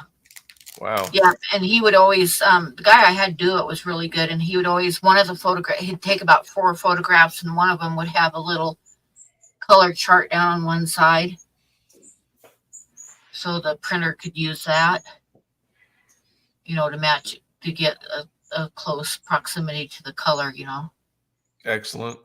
TJ, I think Trash Cat posted that link for me. Thank you. Did you ever combine prints so that you could get a full sheet printed and then have the printer cut it into sections? No, I never did do that. There was a local artist here that recommended that I do that many years ago. That makes sense, yeah. I did the I was going to say, we bought a printer, a good, top shelf printer, so that Scungy can print all of her own prints off. So hopefully it might pay for itself this expo now that Yeah, she can print some should, more prints yep. off. Because it was just under $1,000. Woo! What type of printer was it, Blackie? It was a Canon. Well, it still is actually a I Canon. mean, like, is it airjet or is it laser? No, it's not laser. It needs cartridges in it. Okay. And she hasn't used up the cartridges that came with it yet. So she's still in the process of doing like a cost analysis, I guess, to see what each, break it down into what each print costs to print. Right. The paper and the ink and whatnot. But you said she's stocking the expo with prints from her printer? Yeah. Oh, man. That's great. I can't wait to hear how that goes. I'm sure it will be fine. I met an artist at a farmer's market on vacation, Wrightsville Beach, North Carolina. That's near Wilmington. And this artist told me that he does his own giclée printing, whatever that means, Pam. You can explain it to me. I don't know. His machine has the large toner tubes that you insert for different colors. Ah, okay. And so he ended up with like a $30,000 investment. Yeah. To make his prints. And apparently the art market is strong down there around the beach. And he said it was a quick payback period. Yeah, right. But I think that's a reflection of his work ethic too. I remember the first prints that I ever got made, it was a charcoal drawing. And I had to take it in, and the printer took like 5 photographs. And then when they printed it out, it would be a light and then a medium, like on top of each other. So that made it a lot more complicated. Because he took all the photographs, like one that was really washed out, in different tones, and then they would print them like layered on top of each other. Well, we should do a workshop, Pam, and figure this out. I don't know how to take an original to a print on archival paper and then countersign it or whatever for a limited print edition. I don't know how to do that. I've never gone through that process. I've done postcards and small prints that are just bulk and not archival, but I can sell them cheap, which I'm really into. Yeah. Like this one.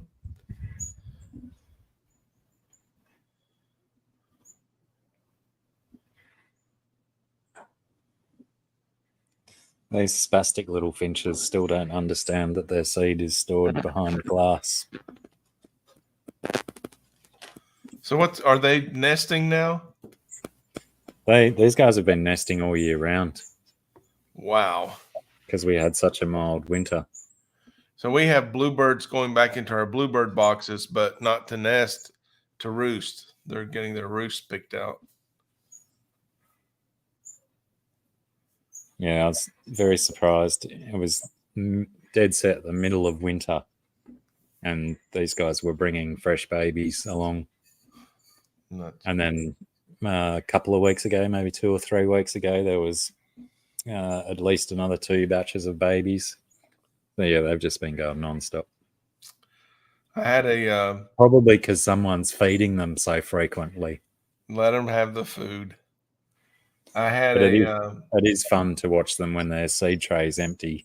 Do you have predator hawks? We have plenty of predatory birds around that they get scared of. Even the kookaburras they worry about. I had a hawk strike in my front yard this week.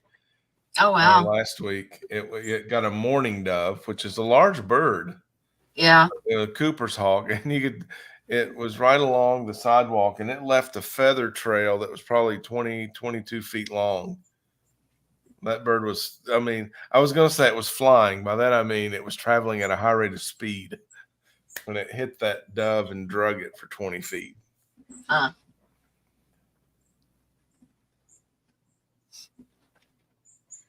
I basically have finches all around my feet at the moment because they're looking for any seed that they might have missed on the ground. What type are they? I'm going to look them up. Red-browed finch. Oh, I've looked that up before. Cool. I think you did it last time you were on stream. Yeah, the gamest kookaburra that we have here, because quite a few of the kookaburras are quite flighty because I've chased them a few times. One of them got stuck up here in the windows and I had to chase it out with a broom one time, so he doesn't like me anymore. But this other one, it's that time of year again where we get stink bugs, big 1.5 inch long stink bugs in our citrus trees. And this one particular kookaburra has a particular penchant for eating them. But he'll hang around the orange tree for hours at a time, slowly plucking them off. Then he'll go and land on the fence and smash them on the fence to get rid of all their. I think they use formic acid like ants for their stink. Make sure he shakes all of their juice out before he eats them. Yeah, that red-browed finch is amazing. Now, the kookaburra, that's in the kingfisher family. Largest kingfisher on the planet. So, are they eating fish nearby, or they're just carnivores and they eat whatever they can catch? Yeah, kookaburras are more known for eating reptiles, snakes, and lizards than they are for fish because they're probably too large. If they scooped along, their beaks are pretty massive. So if they scooped along the water like a kingfisher does or dived into the water like a kingfisher does, they might not come back up out of the water. Because, you know, we have azure, as in sky blue, azure kingfishers. Right, what's that? And forest kingfishers around here. And they're, you know, 1/4 to 1/3 the size of a kookaburra. Yeah. But yeah, they're quite glorious when you see them flying along the creek. Right down at the surface. They look amazing. We have kookaburras in every zoo around here that I've ever been to. We love kookaburras. Yeah, most people tend to love cool. them. I've never seen one in person before. Did you sing the song in primary school about the kookaburra? Oh, yeah. How did that make it to America? Kookaburra sits on the electric wire, jumping up and down with his balls on fire. That one? Similar. A little bit different, close. It loses a little bit in the translation, apparently. How did your one go? The kookaburra sits in something. The old gum tree? Gum tree, that's yeah, the one. Yeah. Maybe mulberry was in there somewhere. Can't remember how the original one goes. Laugh, kookaburra, gay your life must be. Kookaburra sits in the old gum tree. Merry, merry, something, something. Yeah, it's funny how the parody one is the one that sticks in my mind more. Why am I not surprised? And there's probably 30,000 versions of that one as well. Kragos has probably got a different one from his area that he grew up with. But yes, kookaburra sits on the electric wire, jumping up and down with his balls on fire. Classic Aussie rock. That's a good one.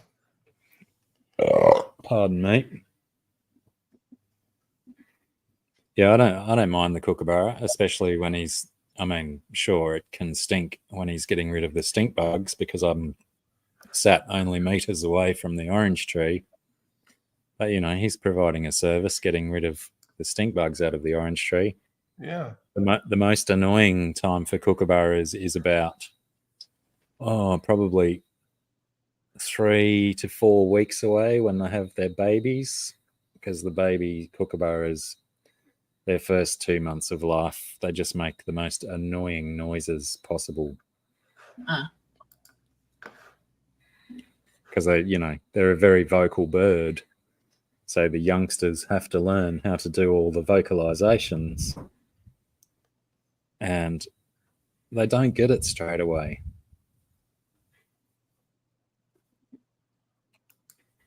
Speaking of vocalizations, I was thinking before when who was it? Holly, I think, was saying about how her cat was reacting to the noises my geckos were making. They're not my geckos, they're feral. But it made me wonder how many geckos actually vocalize. Because I don't think I've ever heard any other gecko noise except for these Asian house geckos. Tokay geckos do. Which ones? Tokay. Tokay. They're from Southeast Asia, yeah? Isn't Tokay in the Philippines or Malaysia? Something like that, yeah. Blue lizard with rust or orange colored spots, very large, invasive in Florida.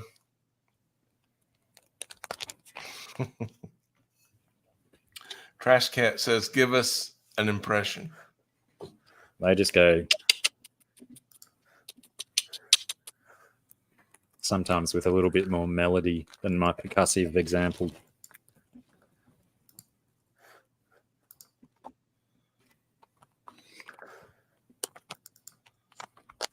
I think she thought she was going to put me on the spot and make me feel uncomfortable, but I did it anyway. You did well. And now you'll know it when you hear it, because that was almost spot on. They'll be signing me up for the Gecko cover band anytime soon.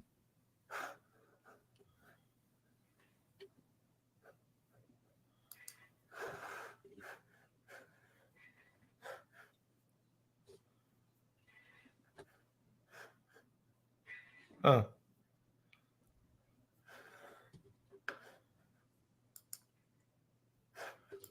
I tried to upload a picture of that bird, Pam. Do you see it on your screen? No. I was denied by the StreamYard. Oh. Right. Sorry, Trash Cat. I thought you meant the gecko sound, but yeah, What is it, Rack, that you wanted? I'm trying to put a photograph of a bird. Some stage over the next couple of months, Trash Cat, you will definitely hear juvenile I kookaburras. can upload 2 slide decks, log in, or sign up. Well, What's everywhere, Craig? Yeah, Rack's playing button game, isn't he? Yep, he played the button. Oh, you're talking about the geckos, Craig, the house geckos. My ones aren't green. If you leave my little green mates alone. Crikey, I've probably missed something in the chat, have I?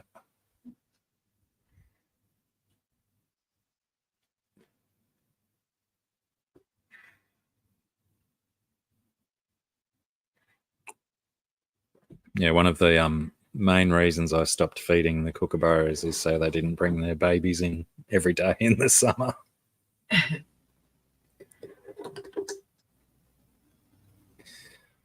Yeah, Craig, it was, I think, let's go back to maybe 1991. And my sister was living in far north Queensland. And that was the first time I'd experienced the geckos. And they weren't yes, about people cancelling their payment, Holly. I will definitely take that on board and maybe take surreptitious photos of people making payments by card so I can chase them down and hit them over the back of the head with a house brick if they cancel their payment. And hopefully we don't get involved with shifty people. Hopefully it's a good quality thing.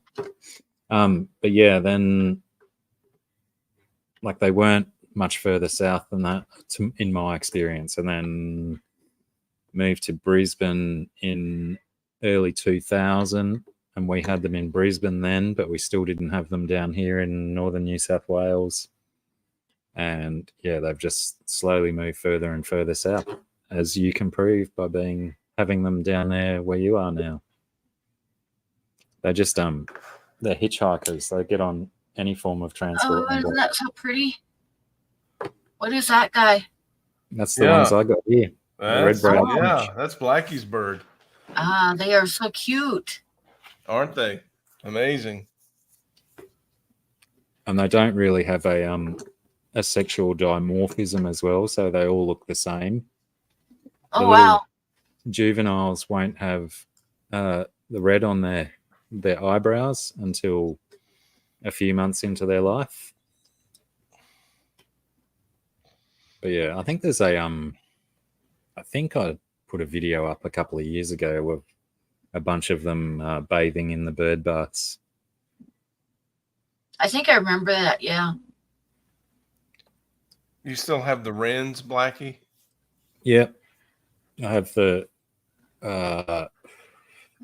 they got two different names, the scarlet fairy wren or the red-backed fairy wren and the blue fairy wren. Last summer, both of those, the red and the blue, would hang around with the finches, and they would make these amazing-looking flocks. But the wrens aren't as exciting because they are sexually dimorphic. So you've only got your alpha male and your beta male generally are coloured up, and the rest are just plain brown. But yeah, there was I've had them breeding out in the middle of the back paddock when there used to be lots of tall weeds out there, and in a section of fence at the top of the creek out the back paddock. Yeah, they're quite prolific breeders around here as well. Those red-backed fairy wrens are one of my favourite birds ever. They're so pretty. They're gorgeous. Here comes the photo.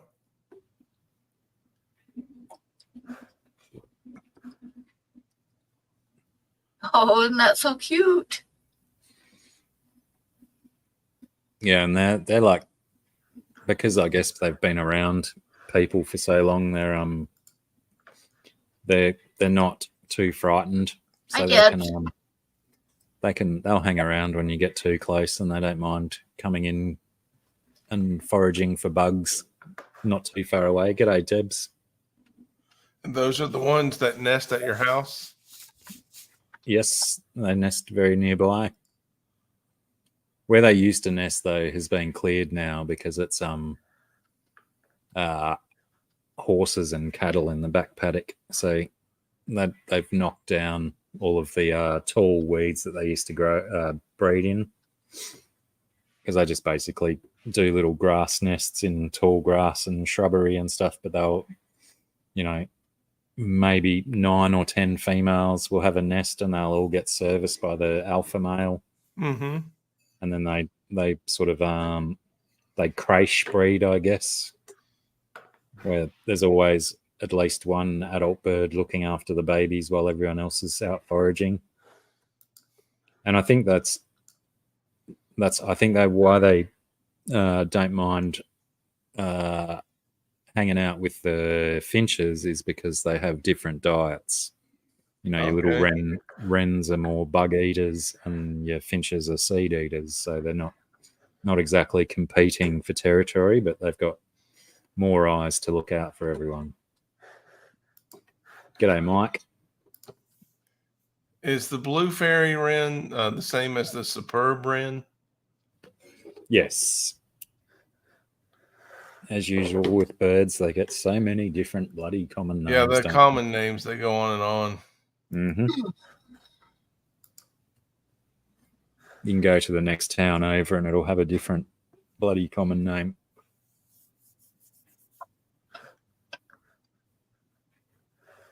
But yeah, those guys are cute. I just wish the females looked the same. So you'd have, when you get 15 of them turn up at once, you have all of them that look like that instead of just 1 or 2 of them. G'day, BJ. Wow, I love BJ. those birds. They're so pretty. Oh yeah, and can you imagine that in your yard, Pam? Oh, wow, yeah. Blackie I turns his wish. head away from the computer, and it's like, yeah, those wrens. Well, the splendid ones, I haven't seen any of those this year yet, but I've seen plenty of the red ones. But I know they're around, and the kookaburra is back for some stink bugs. And the red-browed is there right now, right? They've all taken off for now because I Finch. didn't top up their seed, so they've gone off in a huff. Thanks a lot, Blackie. They get mad at you if you don't feed them. Yeah, I gave them seed this morning. They got to do some of their own work. I can't Hi, be Deb's responsible for all their Aquapets. babies. New local Austin in the house. Yeah. I say it how it's supposed to be said. Trash cat. What I think is funny is that they call one of the names for kookaburra is the laughing jackass, right? Yeah. And the Mexican word for donkey is burro. And Yeah. most Americans call kookaburras kookaburro. I think it's really funny that over thousands of years of, distance in language and stuff, somehow burra or burrow is in their name. Is Good it just catch. a coincidence? Good catch. That's pretty cool.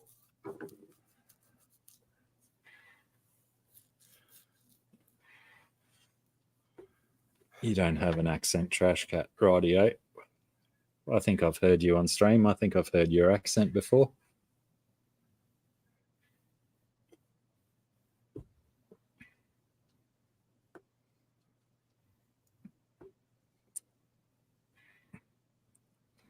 But yeah, I always confuse myself with that burra thing, whether it goes back to some ancient language crossover.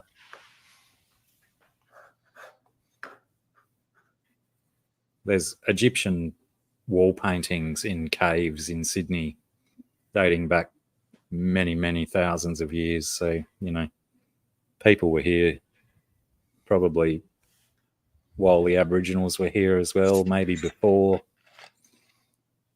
and definitely before Whitey was here.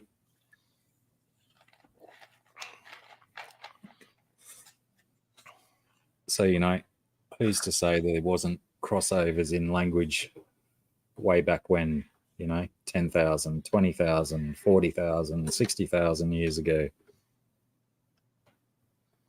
Pronunciation is always geographical, isn't it?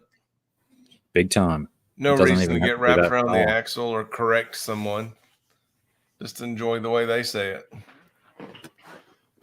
Oh, look, I'll still correct people on stuff to count on it, but I'll still enjoy it. Say it like I do, mate, or you're wrong. No, that's not me. I'll pick on spelling and I'll giggle at someone's funny pronunciation of something, but I won't expect anyone to say things how I say. Right. When you're from Appalachia and you can eliminate the letter G from the alphabet, it's hard to correct the rest of the world. It's heavy. It's a heavy burden. Chat's asking for you to show your pictures again, please, Pam. Okay. Now, I found those pictures on the internet and I don't own them, so they are for review purposes only. Yep. God, do we have to start saying that as well, do we? I don't want to get Pam in trouble as a guest on her panel. Good point. Do you watch Formula One, BJ? I think you're the only other Formula One person in here. There's the buffalo. Buffalo, big buffalo, 8x10-ish. Yep, 8x10-ish. It's actually a little bit bigger than an 8x10, but I matted it into a 11x14 with an 8x10 opening so that people can just slap it into a ready-made frame without any worries. But if you wanted to custom frame it, it's about an inch bigger. It's about a 9x11 probably. And it's on papyrus paper, which is kind of a woven paper that feels almost like a really, really thin sheet of wood. So there's that. Now I got to find the other one. I've also got a smaller drawing, which is right here. I'll show it, which I only need like a $35 starting bid on, and it is about 4x5, something like that. I haven't measured it exactly, but I'll put it on an 8x10 mat so that it can be slapped into a ready-made frame too. We can't see the frog, Pam. We saw the I know, I'm getting it. Okay.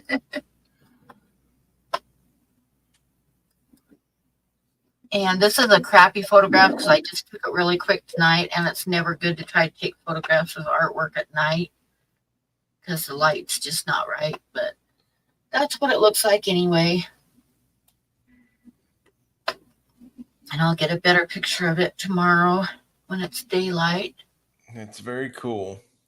Oh, have a guess, BJ. Have a guess. We had in one of my old bands, we had a song called Buffalo Jump, which was basically a tribute to, you know, the way the ancient, I don't know who did it, ancient Indians, I guess, or the Aztecs might have even done it, where they used to herd buffalo and whatnot over the edge of a cliff.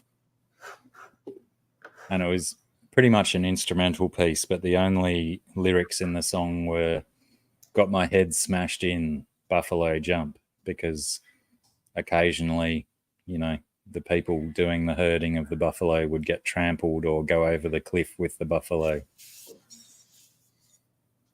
It was a fun song to play because it was a big crescendo, basically, a big build-up.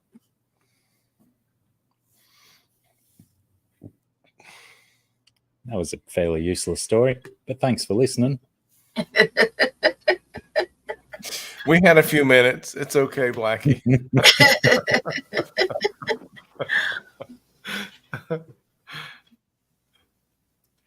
Pam wants $200 to start the bid on that bison. It's a large original colored pencil work. It is colored pencil on papyrus paper. And then that frog is not, even though she's starting that frog at $35, it's not a card. It's no, it's not 5x6 or something. It's large for that price. Yes, TJ. Yes. Let's encourage Blackie. He'll continue to be funny.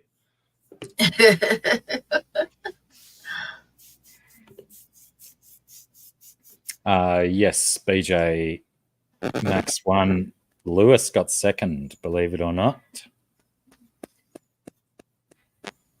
And Danny Rick ended up sixth in the Alpha Tauri. Sorry, me and BJ will continue our Formula One conversation over to the side over here.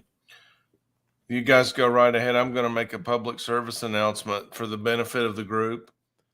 The next time you see me, you may not recognize me because my hair will be much shorter. I've heard that before. So I don't mind. I'm letting the cat out of the bag. There's a haircut in the works. The only surprising thing about this whole situation will be when it actually happens. Yes. No. You know, the most surprising thing is that it's this damn long anyway. Has never been this long. And it was 2 years ago. Michael Black said, "Why don't you let it grow out, Rack?" And he started to let his grow out. And I was inspired and I wanted to keep up with him. I wanted to be like him. Oh, look out. I'm an influencer. Yeah, he's an influencer. And everybody, then, you know what happened? And I was in the house for a couple of years, and it's 2 years, no haircut. Never has my hair been that long. Never. I'm overdue to do my side bits. They're getting a bit fluffy. Oh yeah, my undercut is just gone. There's definitely 2 links, but you can't even tell. And as long as it is, everything looks gray. By the way, I'd had that birthday this month, Racktober. Happy birthday. Thanks, mate. 60. That's what she said, Kat. 60. 60? Get out of town. You don't look a day over 57. Thanks, bro. I'll take it. I swear, I'll take it. I remember I felt better at 57.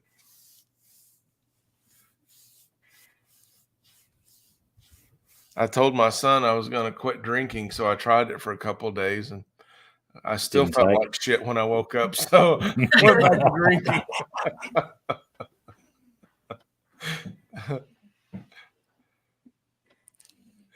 Kat said she's heard that before about the haircut. I don't know where she heard that. I know. I don't know. I don't know. It seems vaguely familiar, but who knows? It was such a random comment. So no left one, field. listen, if you pretend that you're surprised when I show up with short hair and you say, who's that guy with the short hair? It's not my fault. I don't know if we'll be able to let you in. You might be some rando trying to derail the stream again. Right. That's not Rack. I know Rack. I don't even know. I'd have to look. Gosh. That'd be that's an old video if I've got short hair. Thank you, TJ. I am still a youngster. I'm going to press on. Up here, I'm still 24. My knees disagree, though. That's amazing. I listen, these little notebooks, like I did for the art show, I buy those by the 100 to keep notes in because it's gone. There's no memory storage. The memory stick is full. Got to if it erase. doesn't get written down, it doesn't happen. Got to defragment before you store new information. Thank you, Kat. Yes, BJ, that frog is for sale, and she's going to accept a $35 starting bid. Yeah. And it's 5 inches by 6 inches. It's a big frog. I think it's an Amazonian milk frog. Did you give it a goog? I'll give it a goog. Let's have a look.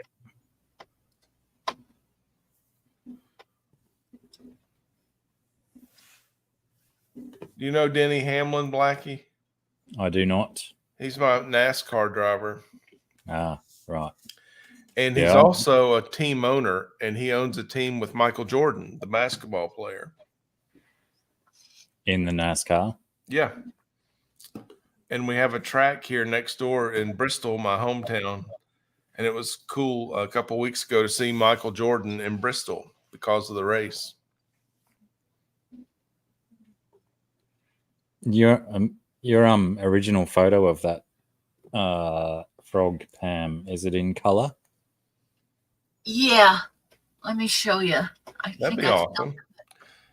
Good catch, Blackie. You still are 24 upstairs. You still got it. I like to think so. Bright lad. Because definitely there's some predominant markings on there, but the pale section of skin color would definitely confirm or deny. I don't know where it is.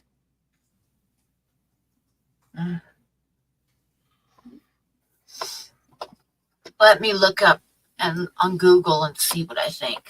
What was it? Amazon milk frog. Amazon milk frog. Imagine if there was a species of frog that you could milk and it was the healthiest milk you could ever drink. I want everyone to take a moment and imagine that. Oh, the markings aren't quite right from what this one's showing.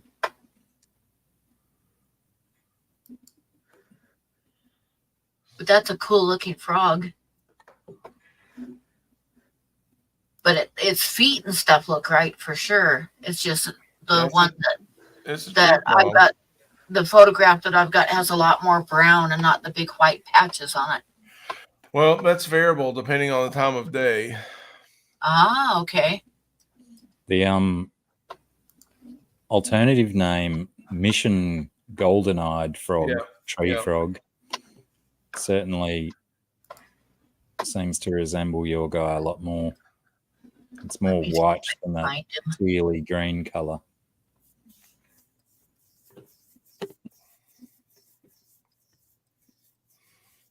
Have you ever seen a green-eyed tree frog at night? I haven't. You've seen them in the daytime, the iconic bright green with the huge red eye. Mm. At I night, mean, they they're turn not native to here, but they're further north, but I've seen lots of them. they change after the sun goes down, and they're nocturnal. When they start hunting, their whole body changes from that brilliant green to purple. Wow. Yeah. So not the one from here, one in your I'm neighborhood. thinking of the Central America ones, so I don't know if they're related. I think it's a convergent evolution thing. Oh yeah, that's a different frog. I Yeah, reckon. it doesn't look like That's so. still an invasive frog. It's not a Florida frog. I think a coqui. Coqui.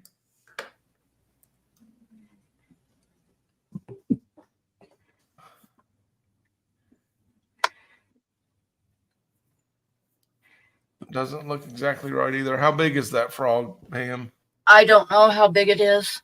Like I say, my son is in Florida right now on a little trip, and he's sent that to me. Can we get him on the phone?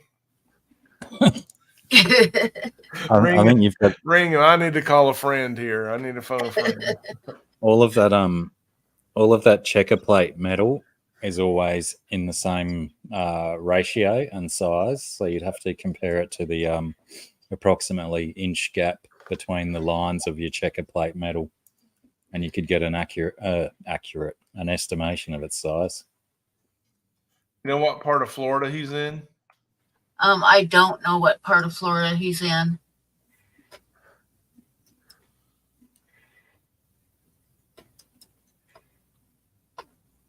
Dang it, I gotta pull it up all over again. Wasn't it some species of toad that you had to lick because of their venom glands? I didn't think it was a frog. I thought it was toads that excreted the stuff to lick. Kick that dog. She's like really growling at me, that's for sure.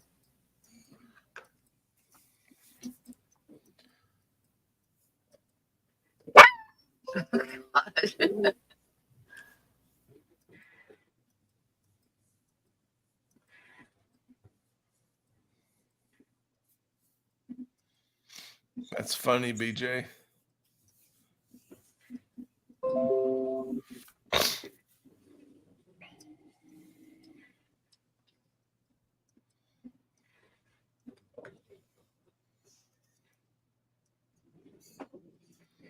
Yeah, I think when I was younger, there was the rumor about the particular toad that you could lick and get high off became a thing, and people were doing it to the introduced cane toad species that we have here, Bufo marinus, I believe their scientific That's a name. giant toad, right? They get pretty big.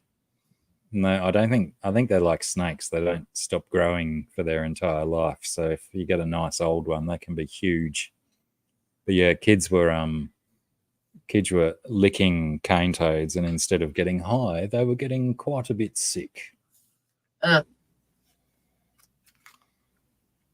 Yeah, so your checker plate metal there, generally your indentations on the metal are about an inch apart, maybe a little bit more. So you're probably looking at a 3.5 inch frog or toad. No, it's a frog. Look at its feet, Michael. Well, the larger it is, the more likely it is a native species.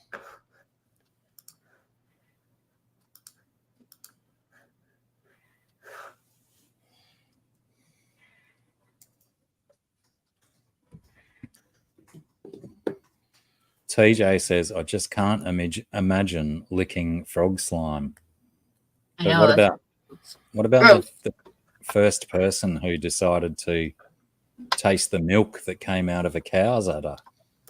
They probably would have thought that was gross at the time as well until they tried it. Someone's got to be the first.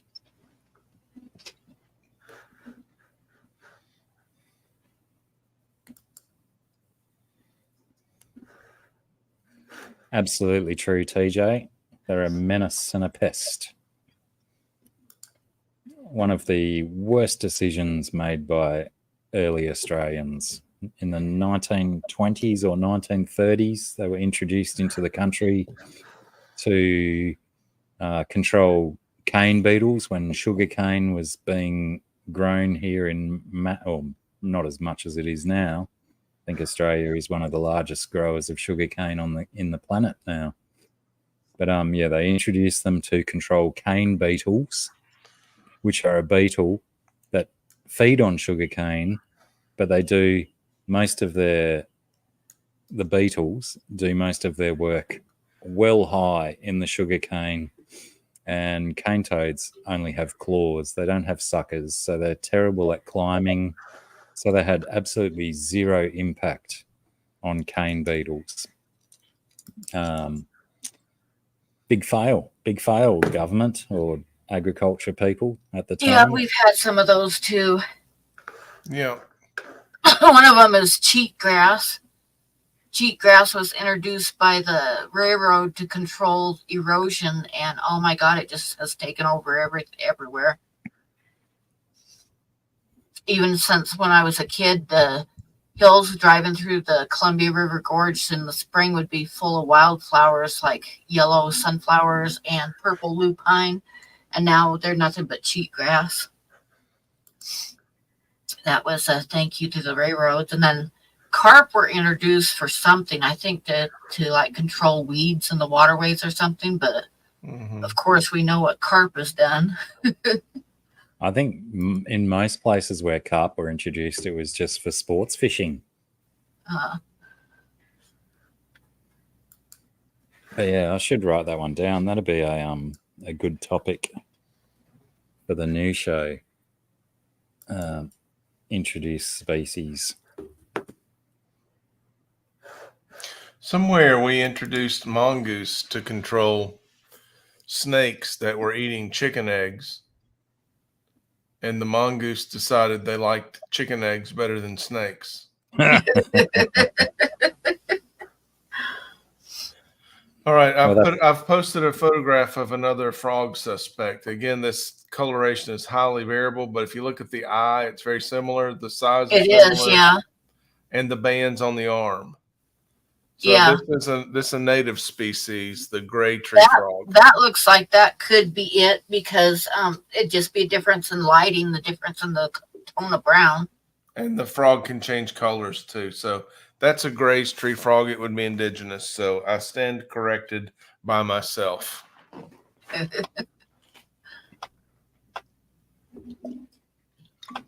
Yeah, another one of those introduced species that is Gambusia, the mosquito fish. Yeah.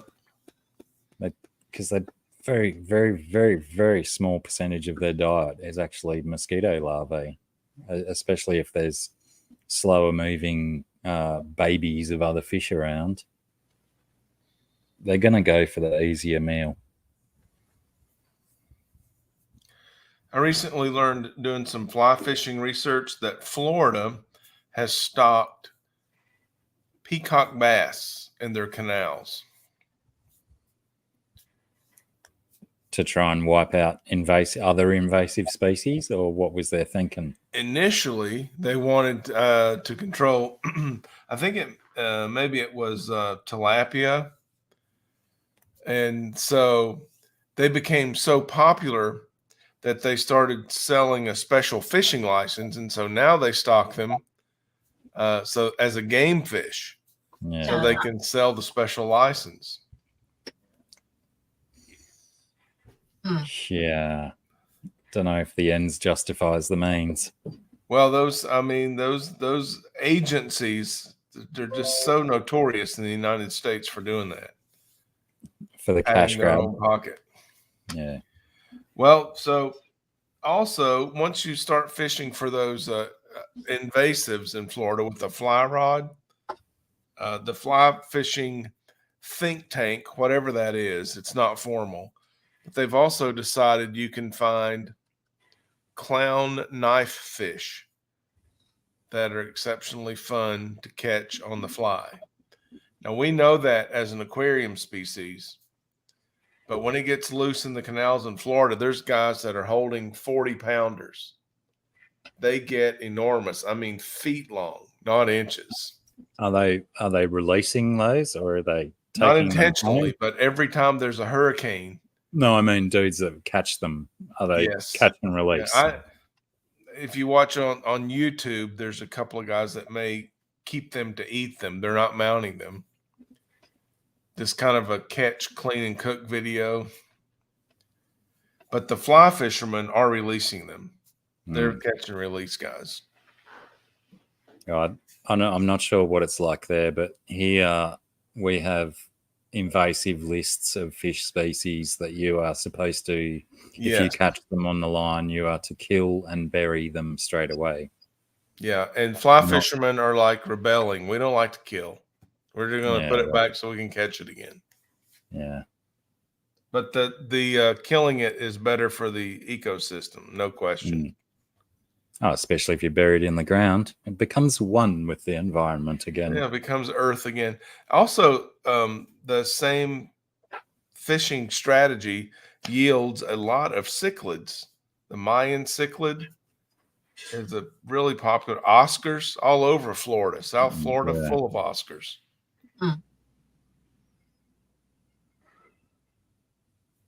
That'd be a great aquarium project. Fish taken on a hook, released in your aquarium.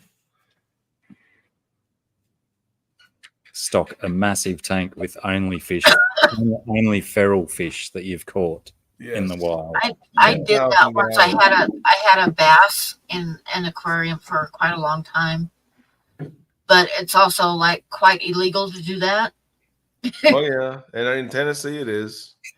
Yeah, it was in where I was too, but so my kids were like in grade school, and we called it the bee fish because I didn't want them to accidentally say bass at school, so it was the bee fish. Yes, it was.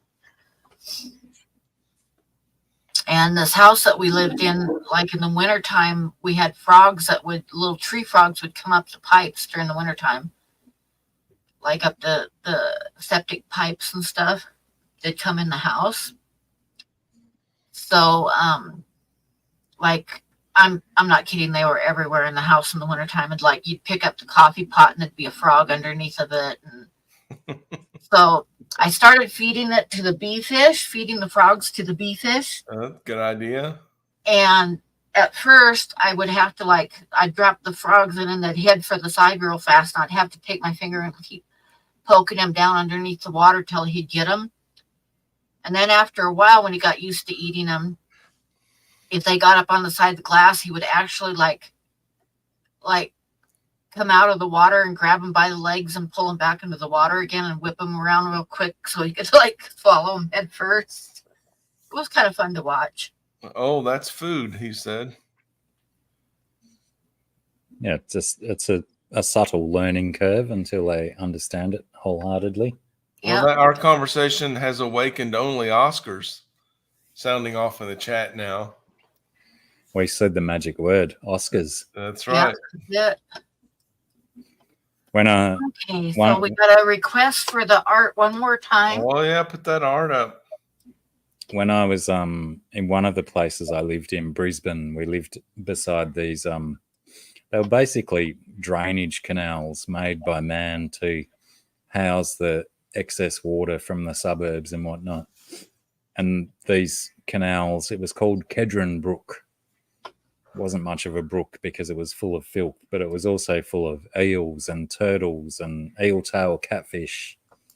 and also full of platies and swordtails. And I had always had at least two 2-foot tanks full of platies and swordtails, mostly in feral colors too, which was always good, because they were just so prolific. Obviously, people had dumped them over the years in the little canals. Yeah. And they just taken over. And there was so many of them that I could just go and do a couple of like milk bottle traps and catch 30 at a time, sort of thing. Fun times. And yeah, what's that other one? Yeah, that definitely looks like that second one. Gray's tree frog. Yeah.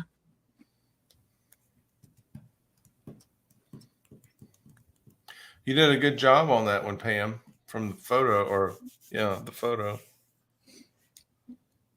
He was kind of fun to do. I like frogs.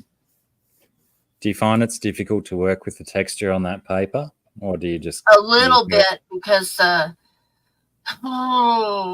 it's got a definite texture to it, so you gotta like definitely would have to pick the subject to go on it, match the subject to it, but also it's using the colored pencils on it, and it's kind of rough, so it's like I'm majorly going through the color pencil fast, having to sharpen it. Does the texture of it change with each of, like, it's got very defined bars on it? Yeah, it does a little bit. Yeah.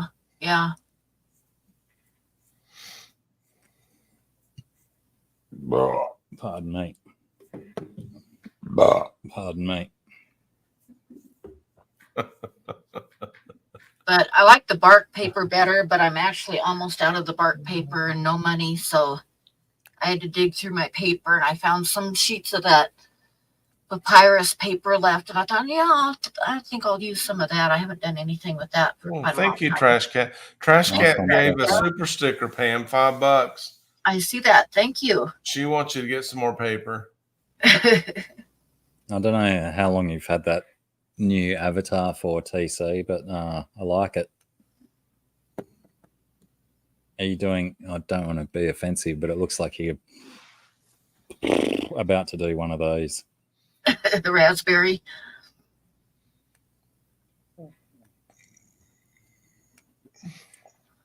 Wilmington, North Kakalake.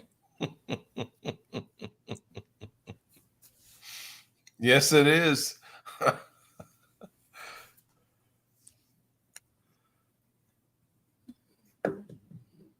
What type of paper did you say that was, Pam? It's papyrus. Old school. Do you have that on an Amazon wish list or anything? No, I don't, because I haven't used it. I haven't used it for a lot of years. I'm not sure if I can even still get it anymore. It's been so many years. But I have like half a dozen pieces of it, sheets of it, so I'll probably use it while I'm trying to save money to get some more bark paper. The bark paper is about $10 a sheet, so yeah. Do you have an Amazon wish list, Pam? I don't have an Amazon wish list. I have a dickblick wish list. Is your types of paper on that one? I don't remember. I'd have to look and see. I think in the description of my stream, so there is a link of where you get paper at, because I had some people asking me where I got it, that I put it in there. Because what I was going to suggest was that you put those papers on a wish list and get it into the link tree. But if Trash Cat's slinging your dickblick wish list link, slinging the dick, yeah. Slinging the dick, yeah.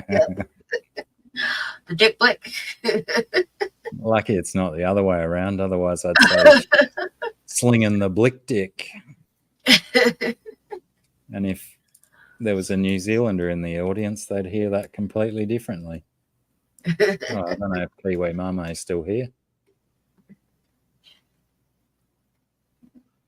We like that big blick dick.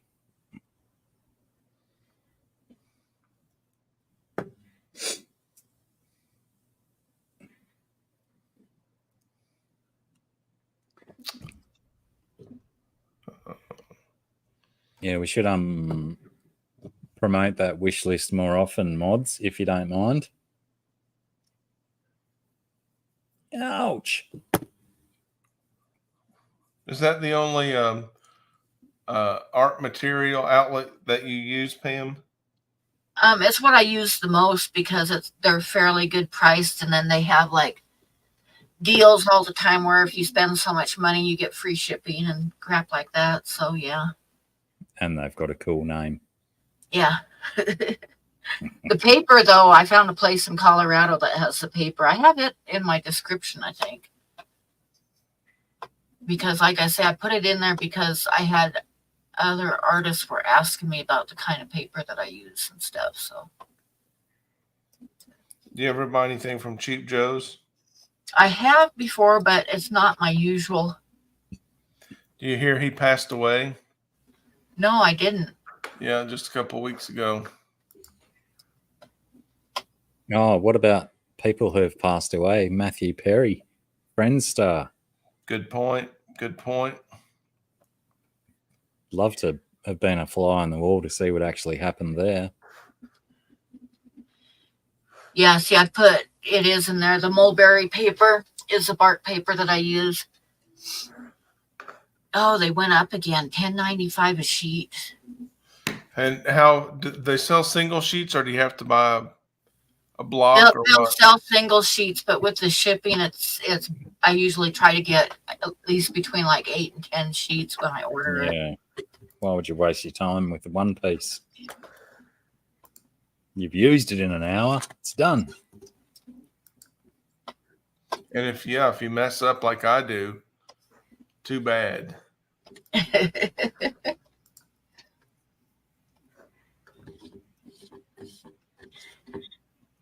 Holly says, leave y'all alone 6 seconds, and you're talking about duck without me. Would you like us to start again, Holly?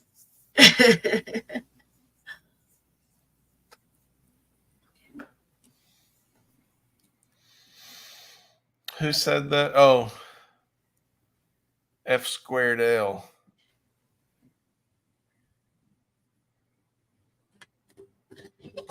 No, that's her second YouTube channel. And if it's not, it should be. Pam, there's a picture of me and Cheap Joe Miller.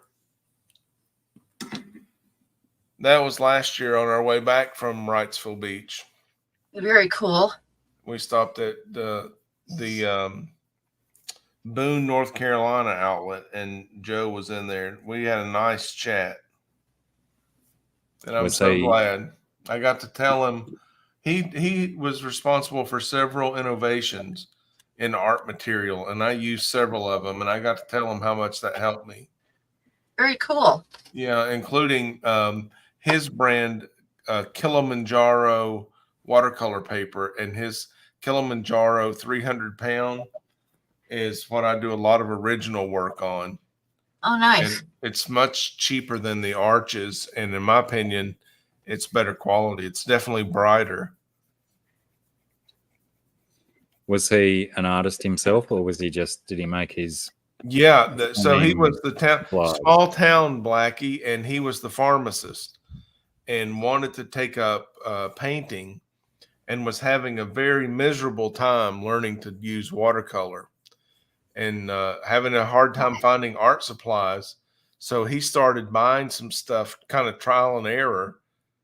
And as a pharmacist, he had a business. So he started buying more material at a wholesale volume and putting some of it out at a little end cap in this drugstore. And that's how his whole empire, his art empire started. Wow. Oh, wow. What a good story. Yeah, and eventually someone came in the store and he was complaining. He said, I don't think I'm ever going to get this. And they introduced him. There's a nice college there, Appalachian State University. They introduced him to the art professor, and the art professor said, yeah, you're going to get it. We'll work this out. And so he took him on as a tutor. Now there's a book about that relationship, and he became a very successful artist. Oh, very cool. Yeah, it's a really cool story. And a sweet guy. He was a genuine jewel of a person. You're doing stink bugs too, mate. Currawong. Who's looking? Merry, Merry King of the Bush is he. Thank you, BJ. That was the line I could not remember from the Kookaburra song. That is a good memory, BJ. Did you know that Alan Rickman was an artist? He started out going to art school before he became an actor. I believe I had heard that. But, you know, Adolf Hitler was an artist as well. Yes, he was. But he's not remembered for that, though, is he? No. No. Adolf Hitler was also a vegan. And he was one of the world's first anti-smoking campaigners. Was he? Well, of all the things to oppose. Well, Yeah, I was apparently. going to tell you, the reason I started off with that is because I was going to tell you what I did that I will never forget. You burnt some Jews? No, it was when I was on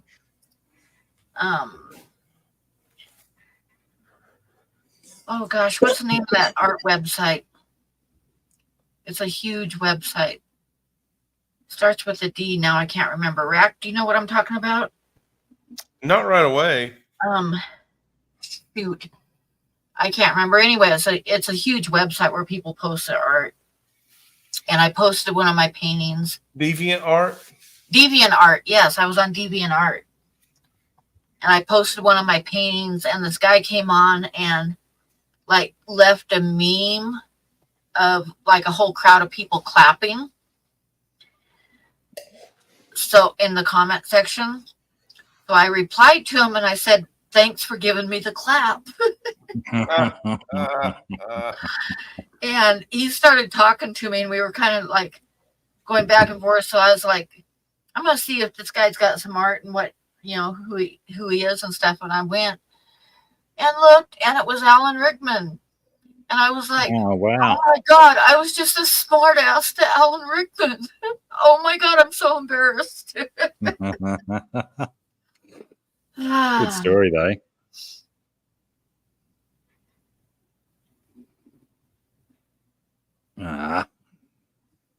I'm receiving photographs from the Scunge Princess Oh, cool. having arrived home to a delivered computer. Aha.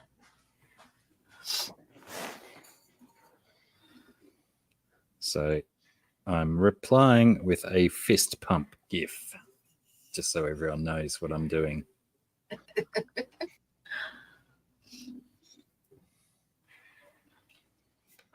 Napoleon Dynamite. Nice. Oh, my goodness. Jeez. I'm getting the whole tour of the unboxing. What kind of computer did she get? A MacBook Pro. Oh, okay. No. Only the best for my scungy.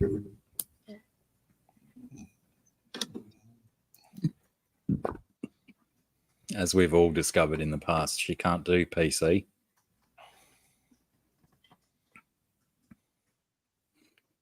Crikey, they keep coming. Oh, I should tell her to come on stream and show it off, but maybe her Yeah. old computer doesn't work. Whoops. How does stream autocorrect into Saturday?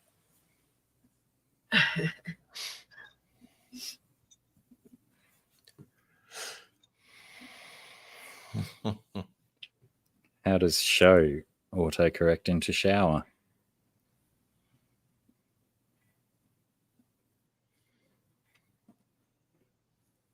BJ, are you like scrubbing through the stream or something? Or are you like an hour behind or something? Yeah, that gorgeous bird comment. I'm thinking, what did I miss? Oh, she's probably behind. Because She's she said probably behind. talking about geckos making sound. Mary Mary King of the Bush is he. But then she's not going to hear us saying, "Are you behind, BJ?" She will. She will eventually. She will in about 45 minutes' time. We were talking to her in the future. That's freaky. She said her Madagascar day gecko didn't vocalize in 4 years. Does that mean after 4 years it did? Or I it never think, did? well, I think those day geckos, that's definitely a mating thing, their vocalization. So she may not have had pairs or habitat for mating. My wife and I saw those things everywhere, and they were gorgeous in Hawaii. So they're feral in Hawaii. They were amazing. I saw a standoff between a day gecko and a brown anole, and it was as if they were communicating, "You don't belong here. You don't either. Yeah. I'm not in your way. You're in my way." Holly says it auto-corrected mine into duck. I thought you were just being politically correct, Holly. Didn't want to type dick into the chat.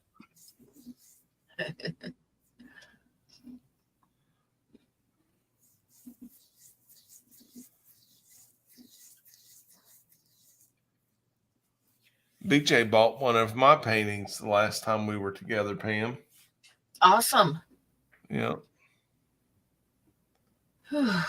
I'm cold, guys. I'm cold. I bet you are. You got on a sweater and a blanket? I got on a coat.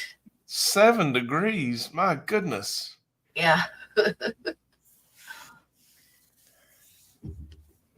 My temperature's dropped to 23 degrees. But it's lovely. Yeah, but this is 7 degrees Fahrenheit. Shh. Yeah. Which is Don't like, tell everyone. Yeah. So how many feet are in a mile? Hang on, I can work this out. There's 1,600 yards or something. So 32 and a bit. 3,200 and a bit. I'm watching the chat. No one knows. No one knows, but you look it up and then you add, of course. 5,000 feet, of course. Why don't we use meters or kilometers? We do, but only in unpopular American sports like track and swimming. Didn't they tried it in like the late 70s or early 80s or something, didn't they? And it didn't take. Yeah, it was like, we are converting. That was the edict in the land. We're converting. And it was like, okay, go ahead and convert. But What about the I think it was the French in the 1700s or the 1800s. They tried to adopt a 10-hour day and a 10-month calendar. They tried to make the calendar decimal, but unfortunately that is one thing that won't work with decimal. it didn't work with the animals in war either. The horses rebelled and said, no, it'll work 8 days. And after 6 days, we need a day of rest. So they went back to a 7-day week. Kiwi's off the couch now with 5,280 feet in a mile, of course. Is that correct? That is correct. The magical thing about the metric system is that 1 cubic centimeter equals 1 milliliter of water, which also equals 1 gram of water.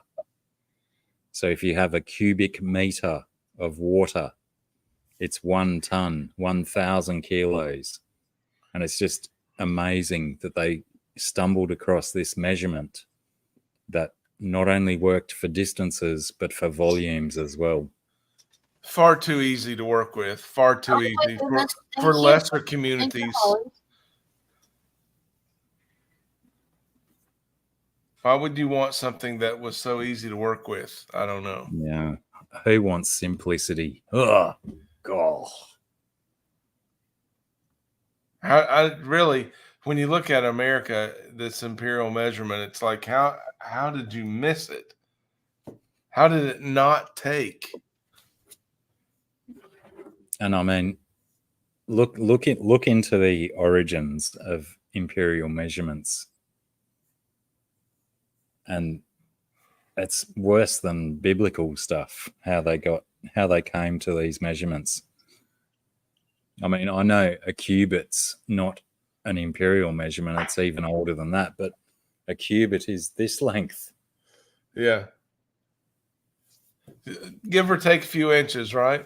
Yeah. Oh, and there were giants in the land, so maybe half a foot off or so. My boat is 11 forearms long. So true. A chain is 66 feet down in the water. A fathom is 6 feet in the water.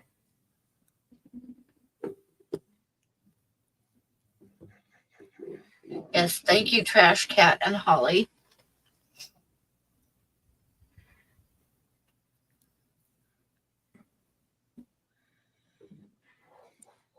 Sam wants the magic number to be 12.5. That's because you love eighths, Huawei.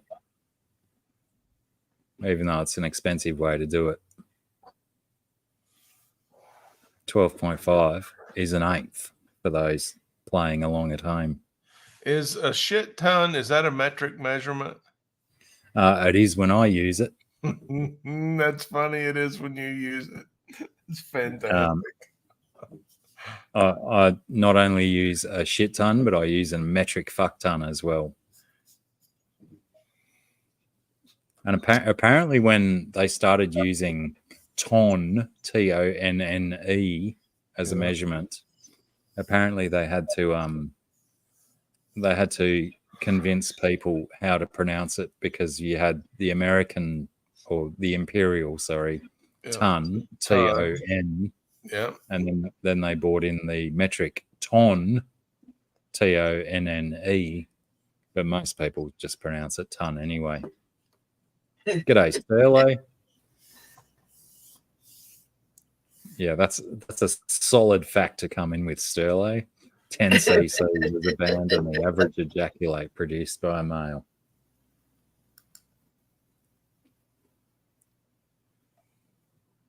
I don't know how Trash Cat determines that Sterlo's comment was inappropriate. It's also based on the chat. It seems like Trash Cat's never seen what 10 cubic centimeters looks like. 20 cc's of ejaculate would be quite a mess, I must say.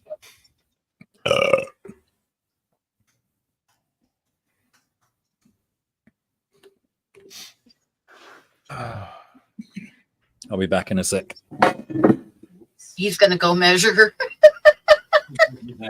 I'll do To find out for sure. do a quick volume measurement. Yeah.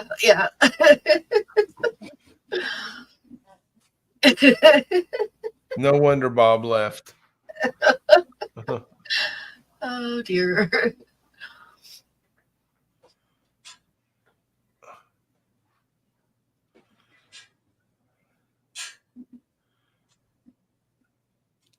Freaky fish lady. Holly's talking to Siri about that.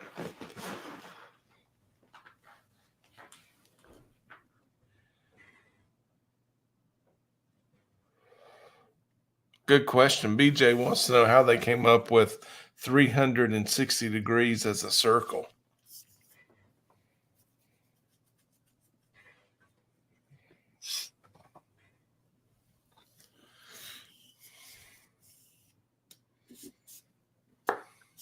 People are reminding me of the time. We must be getting tired here. I know. Are we bragging or complaining, Kat? I don't know.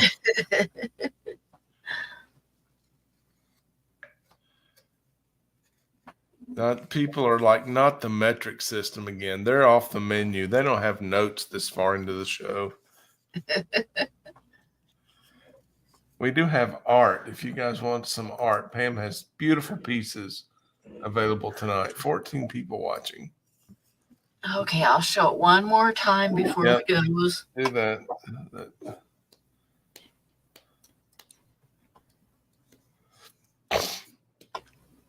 Maybe don't end just yet. I'm getting mixed messages that might imply Scungy might show up. Oh, nice. Okay, yeah, we'll wait a few. Bum-ba-da-ba. And yeah, more than 10 cc, but not quite 20 for those playing along at home. Punchy Paints trivia, like none other. Okay, this is a drawing of a buffalo. It is colored pencil on papyrus paper. That's beautiful, Pam. Papyrus paper feels somewhat like really thin wood with a lot of texture on it. And I have it framed. I have it matted to with an 8x10 opening and 11x14 mat, so that you can just pop it into a ready-made frame if you want to. If you are so inclined to get it custom framed, it's very easy to take it out of the mat, and you'll have a drawing that's about 9x11. Because I cut off some of the top and some of the one side to get it into the mat. So, and it would be totally, really super easy to do that. Pam, that is an amazing piece of art. Did you see that in person, or is that from someone else's photograph, or what? That's from me. That's mine. That is a bull bison from Yellowstone Park. And he was a pretty nice looking bull too. And I like the look in his eyes. I like that. Well, your work is amazing there. I love that piece. It was love at first sight. Was it intimidating when you saw him, or are they just kind of docile? They are not docile. Or was it a zoom lens? Oh, it was a zoom lens. It was probably me being inside of my truck.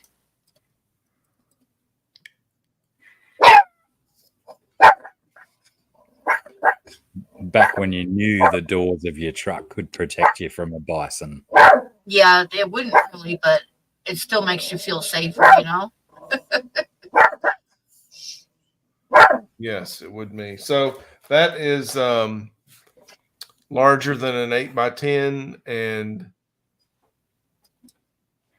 you won't take framed. less than It's $200. matted to fit into an 8x10, but if a person was so inclined to want to get custom framing, they'd have about a 9x11 or so. And that was a $200 starting bid on the bison. Yep.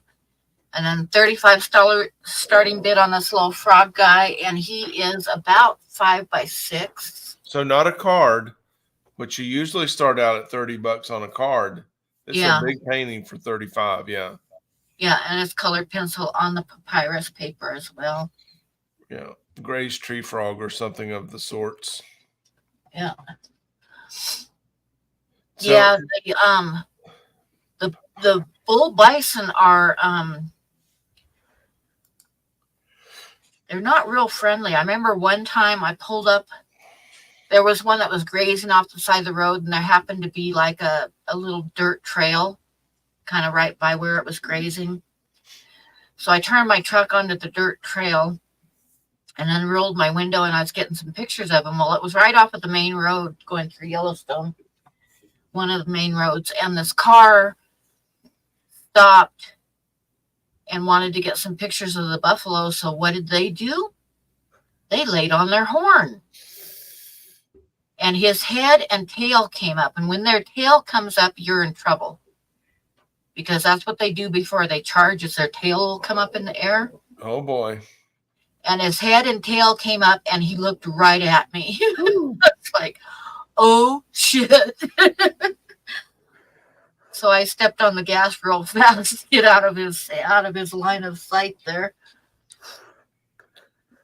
But yeah, the cows aren't really friendly either. Just they aren't as bad as the bulls. Bulls and oh my god, in breeding season, which is like late August, mid late August, they are really not very nice. I will show you a couple pictures of them. Let me see. Don't mess with the bison. Firkin around and find out. Yep. Don't pet the fluffy cows. Now I want to go back to, was it Adam that was saying the interesting units of measurement? I think Penny it was weights, gills, or firkins? gills. Who knows? Because firkins, Trash Cat confirmed that it's 40 point something or other litres. Crazy. Pennyweights. I'll look that one up as well. Something that weighs as much as a penny did at the time. That's exactly how we ended up with a pinch of this and a dash of that. Yep.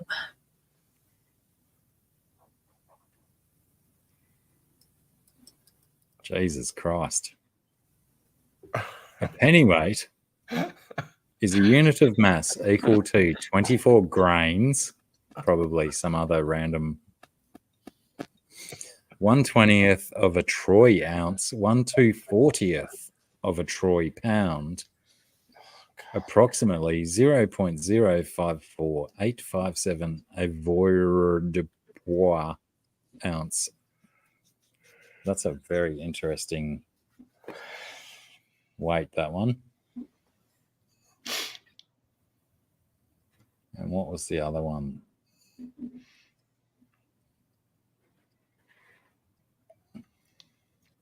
Gills.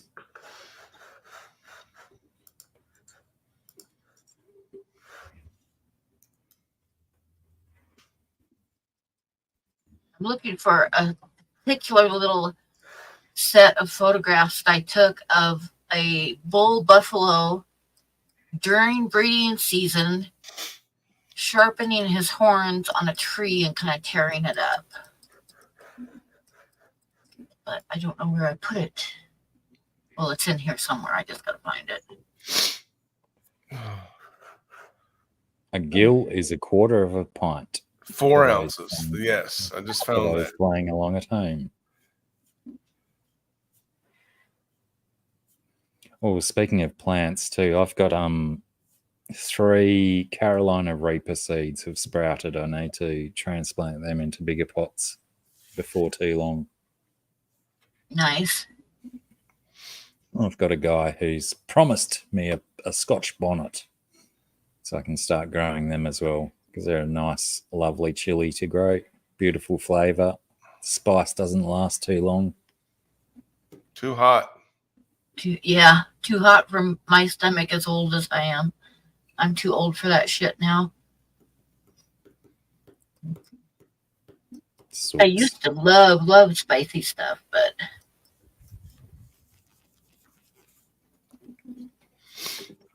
TJ says, "Hey Pam, show the picture of the bear cub sleeping by a log." Or are you already on that mission, are you? no. Oh, the photograph? I'm not sure if I have it on my computer. And Kat says, "Rack, I love the way you throw your hair around. Ha ha ha. You must keep it long." Yeah, this is the last hurrah. Throw it around while I can. Last week of Rack's long hair, ladies and gentlemen. Enjoy it while it lasts. I mean, I'm looking for a pair of scissors on my desk right now. If I find one, we may have a live haircut. We Getting a won't. haircut. I 100% guarantee you're not going to find a pair of scissors on your desk. However, there might be one on the table behind you. Let me see. Nope, I don't see any. Nope, not back there. Yeah. I reckon you've got another couple of years of long hair yet before How long, this what hair. about you, Mikey? When are you getting a haircut? I told you earlier, I've got to do my undercut in the next No, couple I of mean, I'm days. talking about the length, bro, not the undercut. No, I can't cut my length. My length is what keeps me vital. I know, Samson. Don't let Delilah catch you. I was trying to avoid a biblical reference, but I realized that I was already ankle deep in it once I said it. Your vitality is biblical. What that Hallelujah song, that Cohen song?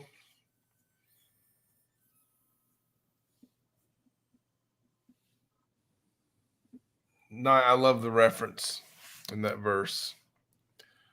Are you kidding me? Where do you find something like that? I don't know. It was a gift a long time ago. I think I got it for Father's Day like 10 years ago. That And is the other pretty day, cool. I was cleaning some rubbish off the top of my clothes dryer and found it in the bottom of a box.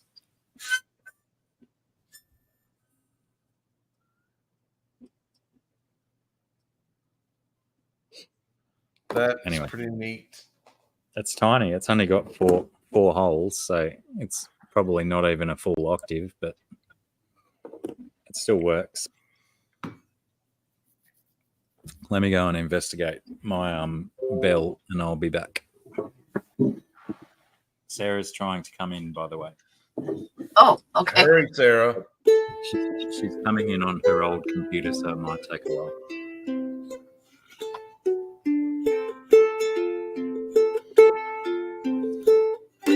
Oh, I see her.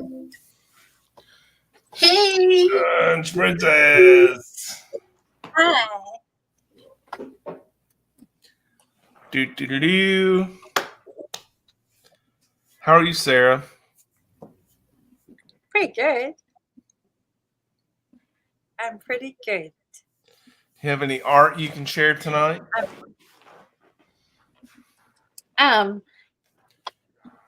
I do. I have a couple of drawings I did last night that I can bring in, and I will have my stickers that I can show. Let's Actually, have it. but you'll all have to wait 1 second and ignore my messy baby.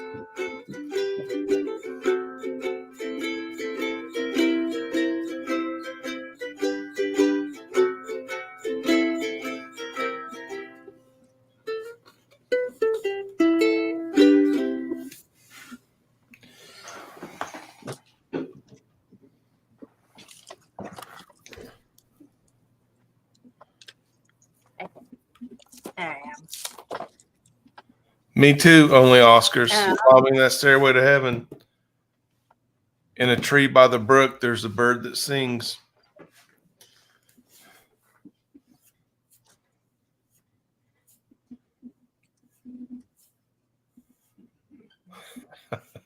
Make sure you're in the right mood, Huawei. I feel that. Yeah, get your head space right.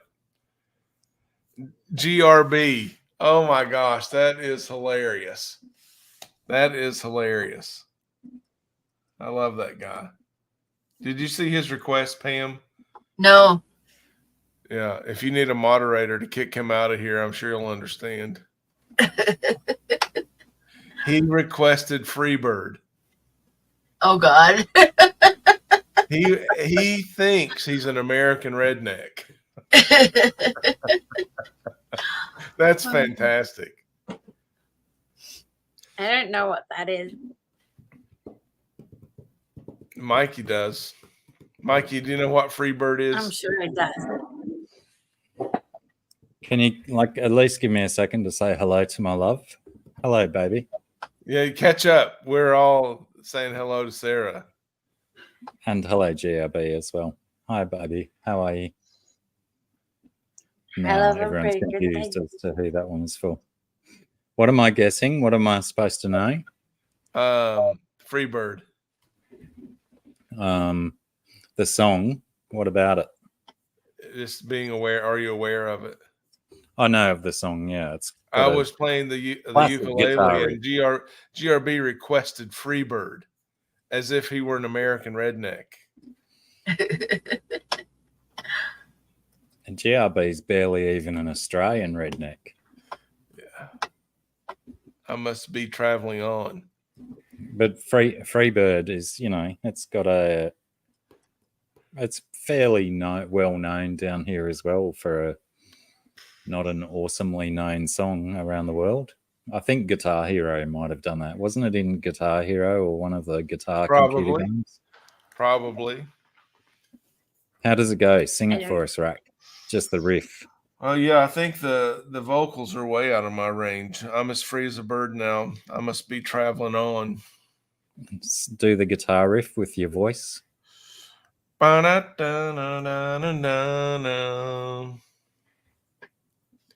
too many places I've got to see. I'm as free as a bird now. Now you've got me convinced that I have no idea about the song, even though I'm sure I do. Bird you cannot change. I don't know. Somebody Google. Oh, GRB knows what I'm talking about. Somebody Google that. It's iconic. I think there was a Russian military band that covered that, the Leningrad Cowboys, with a Russian band. Let me see if I can find it. If you like the bagpipes, check out the Red Hot Chili Pipers. They do some pretty good covers. Oh yeah, I used to listen to them a lot. I haven't heard that before. That sounds so fun. I think they even do AC/DC's Thunderstruck, because I think that's pretty much every bagpiper's go-to these days is Thunderstruck. Better. I don't think No, the Leningrad Cowboys did Sweet Home Alabama. Same band who did Freebird. I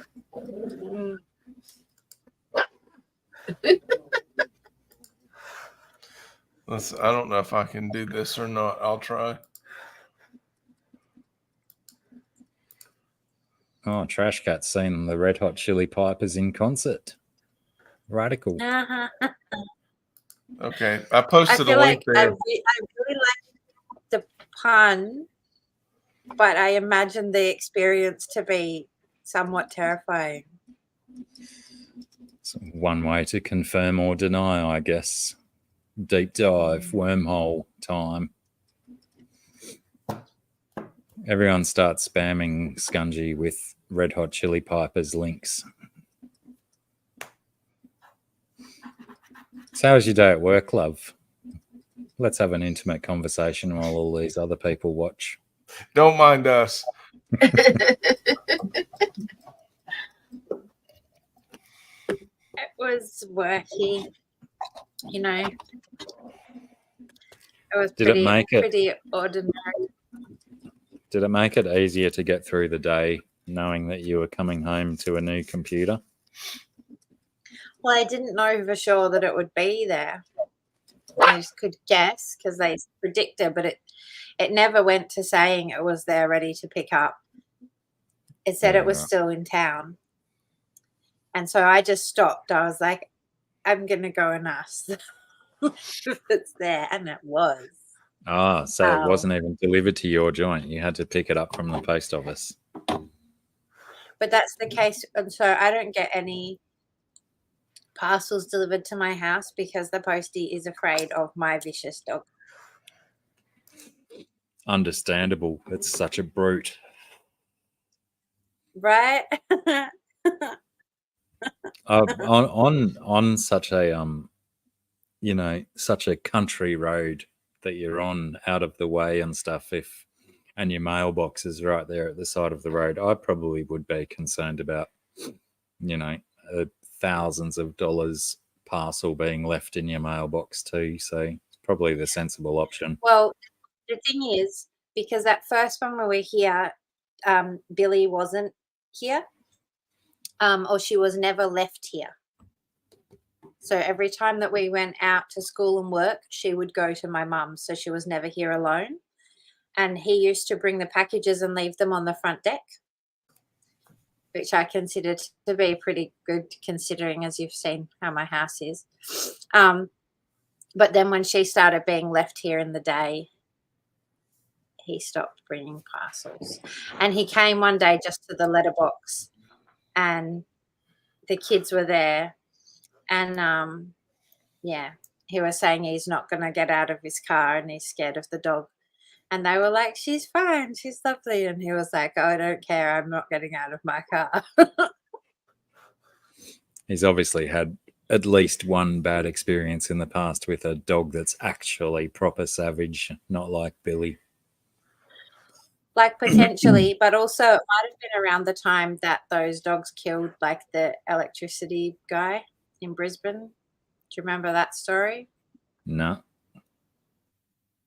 So a meter reader, I believe it was in Brisbane, went to a house and got mauled and killed by the dogs. Crikey. So I suppose that might cause you, if your line of work was approaching strangers' houses, that might give you some cause for concern. That's Brisbane for you American people, if you want proper pronunciations.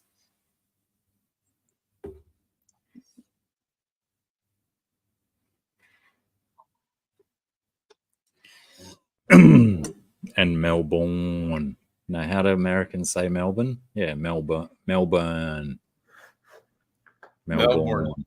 Yeah, Melbourne. Bourne. Yeah. Here's a couple pictures for Rack. Like, don't pet the fluffy cows. Ooh, man. Oh my gosh. How much does that thing weigh? He's big. He's a big. And look at that. Look at the muscles in his butt and stuff. It's like, no, you're not going to get out and pet that fluffy cow. 3,000 pounds or something. Someone did make a comment earlier that you haven't painted a bison butt, but you I have before.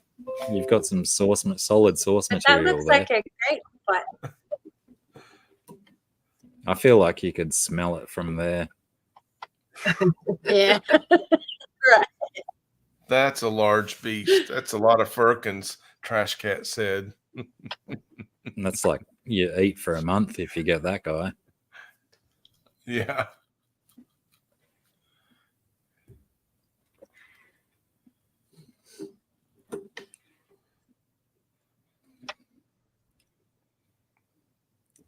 So how's the you've only just plugged your new computer in, so you haven't tried to do any prints with it yet, so I can't ask you about that.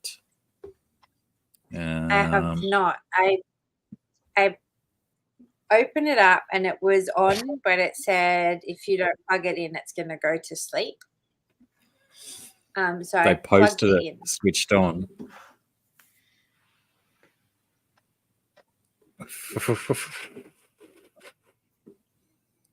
That's quality attention to detail, shipper.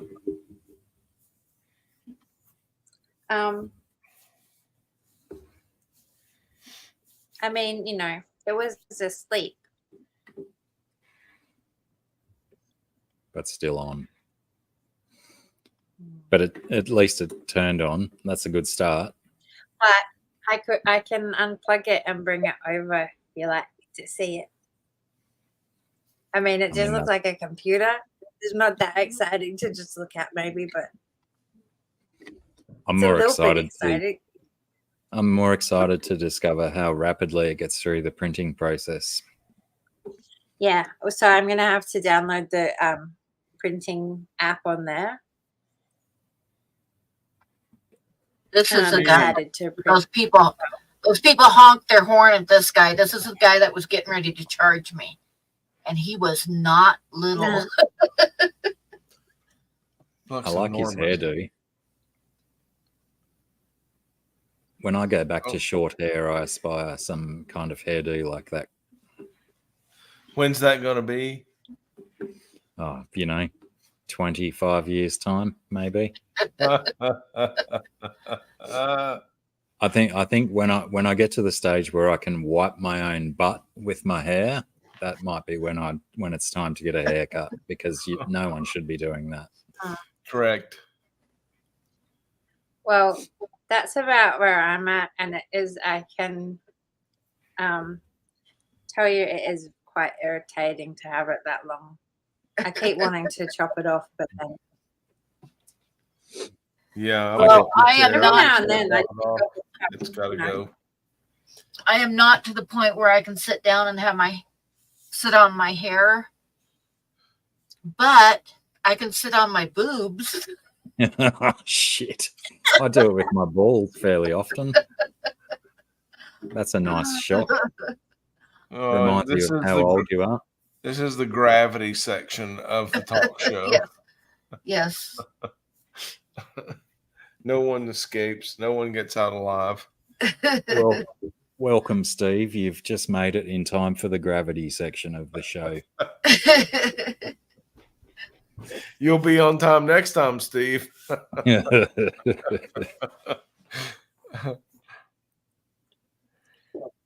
Do bison and buffalo lose the coat each year? I think in the spring they do a little bit of shedding but not really around their head, but around their back and their butts and stuff, because during the wintertime they're like really thick hair everywhere. Is anybody By doing anything the with middle that of the fiber? summer, they'll be smooth on their back and their butt and their legs and stuff, but they still keep the big hood around their head. Pam, do you know if anyone's using bison fiber as a textile? I don't know. I haven't heard of it. I wouldn't want to be the one to go out and harvest it. I was just now, after I said that, I was thinking about collection. Like you follow them around with a bag as it falls off. Comb them really gently. Oh, dash in and rip a clump out and run away. Gotcha. Got your hat. What are you doing, dog? Stop kicking it.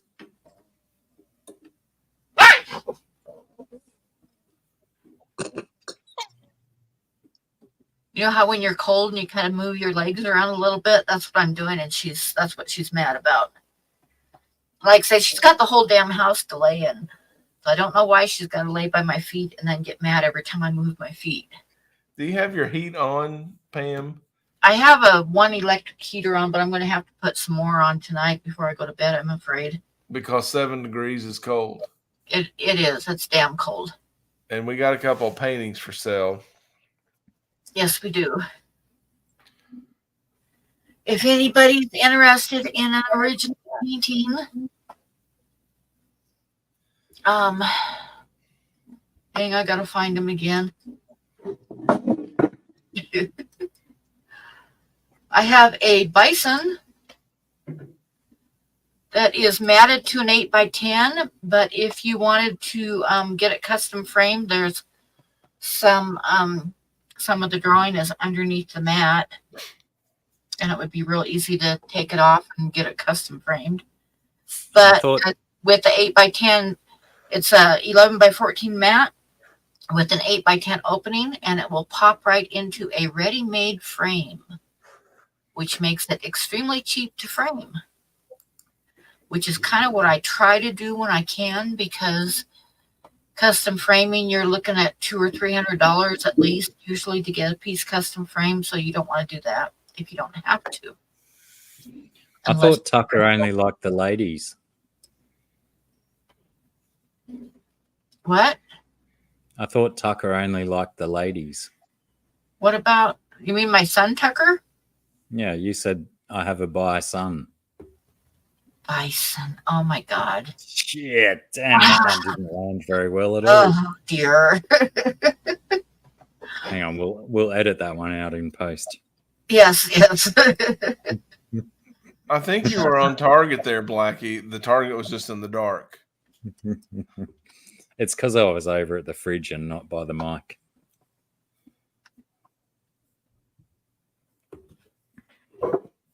Yeah, that's nice. Nice that's work. on the papyrus, right? Yeah, that's on the papyrus. It's colored pencil on papyrus. which actually it's the first time I've ever done the colored pencil on it. I've got a few older drawings that I did with Conte crayon.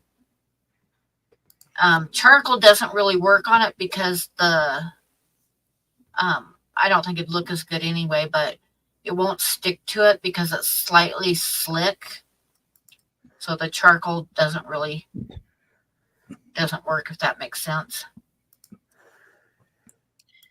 It's just got a great texture, doesn't it? Yeah, I like the texture of it a lot. And then I also did a little frog on it, which I will find right now. Right there. And the frog is like about 5 by 6 or something like that.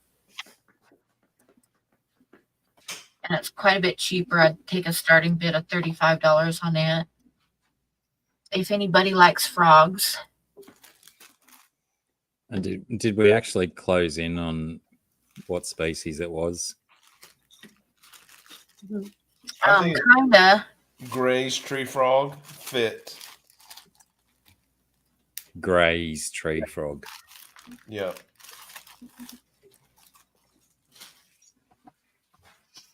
I think I did look it up before, didn't I? And confirmed that I agreed.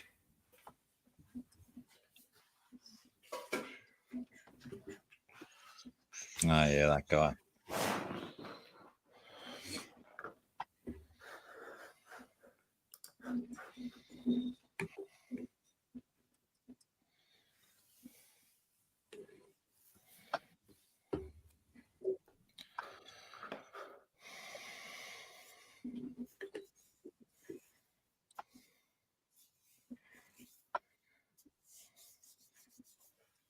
And this is a little bear cub. Black bear cub.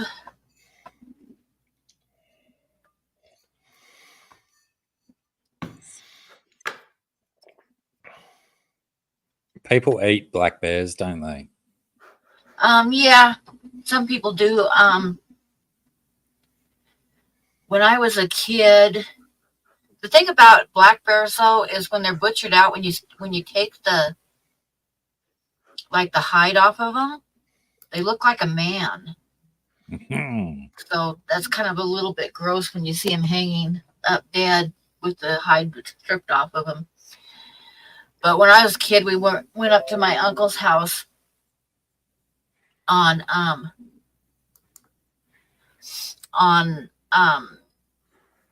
at the base of Mount Rainier, and they were like the last house on the gravel road, and the gravel road kept going up the mountain, and they had a bunch of apple trees.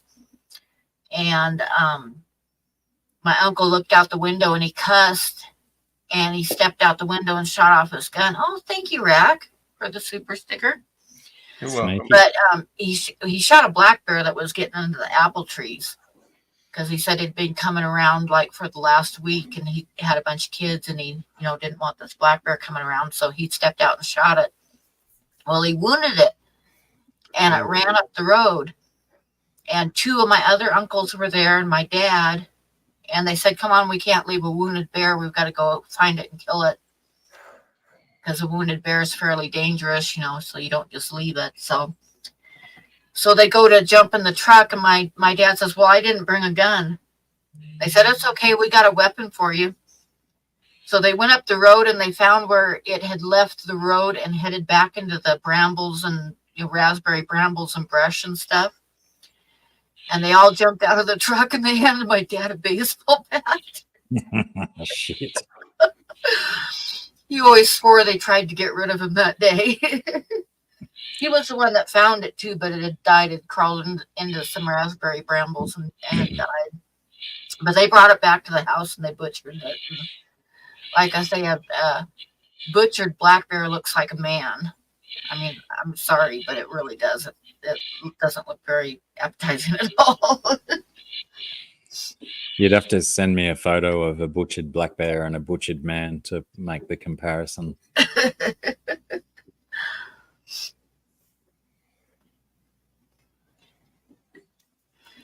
But yeah, so that was, I'll always remember that, because then, like I say, my dad always swore that they were trying to get rid of him that day. Or test him, you know. If you can finish a bear off with a baseball bat, you're of solid metal.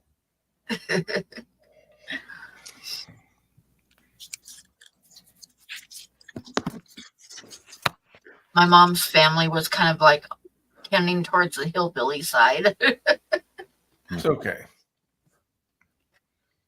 I've just clicked, Rack. Your shirt is that NASCAR dude you were talking about earlier, is it? Yeah, Oh, he it's- won the race in my old hometown, and the it's crowd right booed on him. the He's not a popular driver, and he declared, "I beat your favorite driver." And so then the interviewer said, "And which one was that?" And he said, "All of them." top. Well, I just noticed it's 2:30. I'm going to get out of here. Yeah. Sarah, congratulations on the new computer. Thank you. Yes, I'm that is rooting so for you guys exciting. on the I'm so happy expo. you got that. I am so happy you got that. I'll see you guys next time. Good to see you, dude. Take it easy. Likewise. Good night.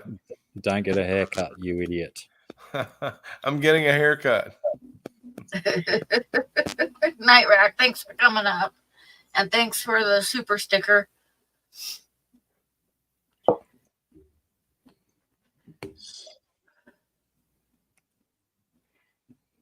If I tell him I'll get a haircut if he gets a haircut, he'll probably do it, but I won't.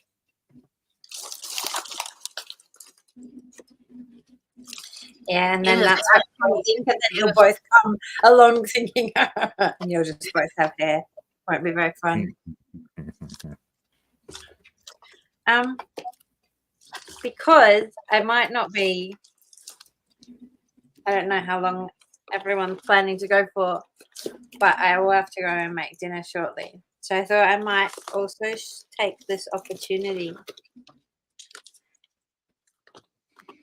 to show some stickers. Oh yes, yeah, let's we didn't do the see some stickers the other day. stickers. And Good call, in love. Good call. person, almost. Okay. I just gotta. They're all still like in their bags, so I just try and get some out. So a couple of them were like a little bit smaller than I thought, because they still measured like 3 inches, but they're just little. But I got this one, and it's on a clear. So when you take it off, all the white parts are actually just see-through sticker.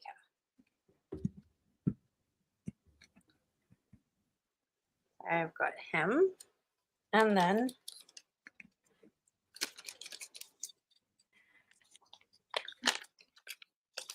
I've got this guy.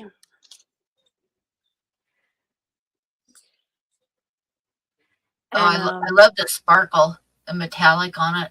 He's got those little shining teeth and eyes. Yeah. That's very cool. Yeah, it's such a rad feature that they let you pick bits that you can highlight like that.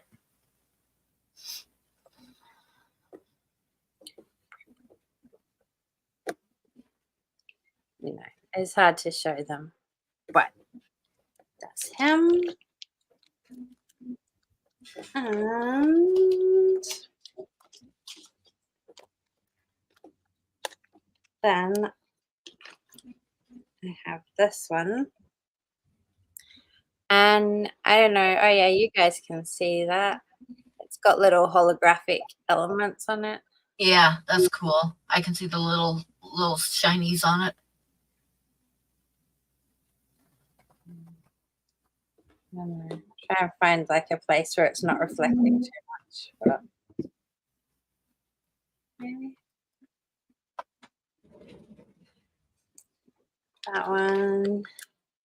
And yeah, I have a couple more that I want to order, but I had to break it up a bit because, you know, it's not cheap.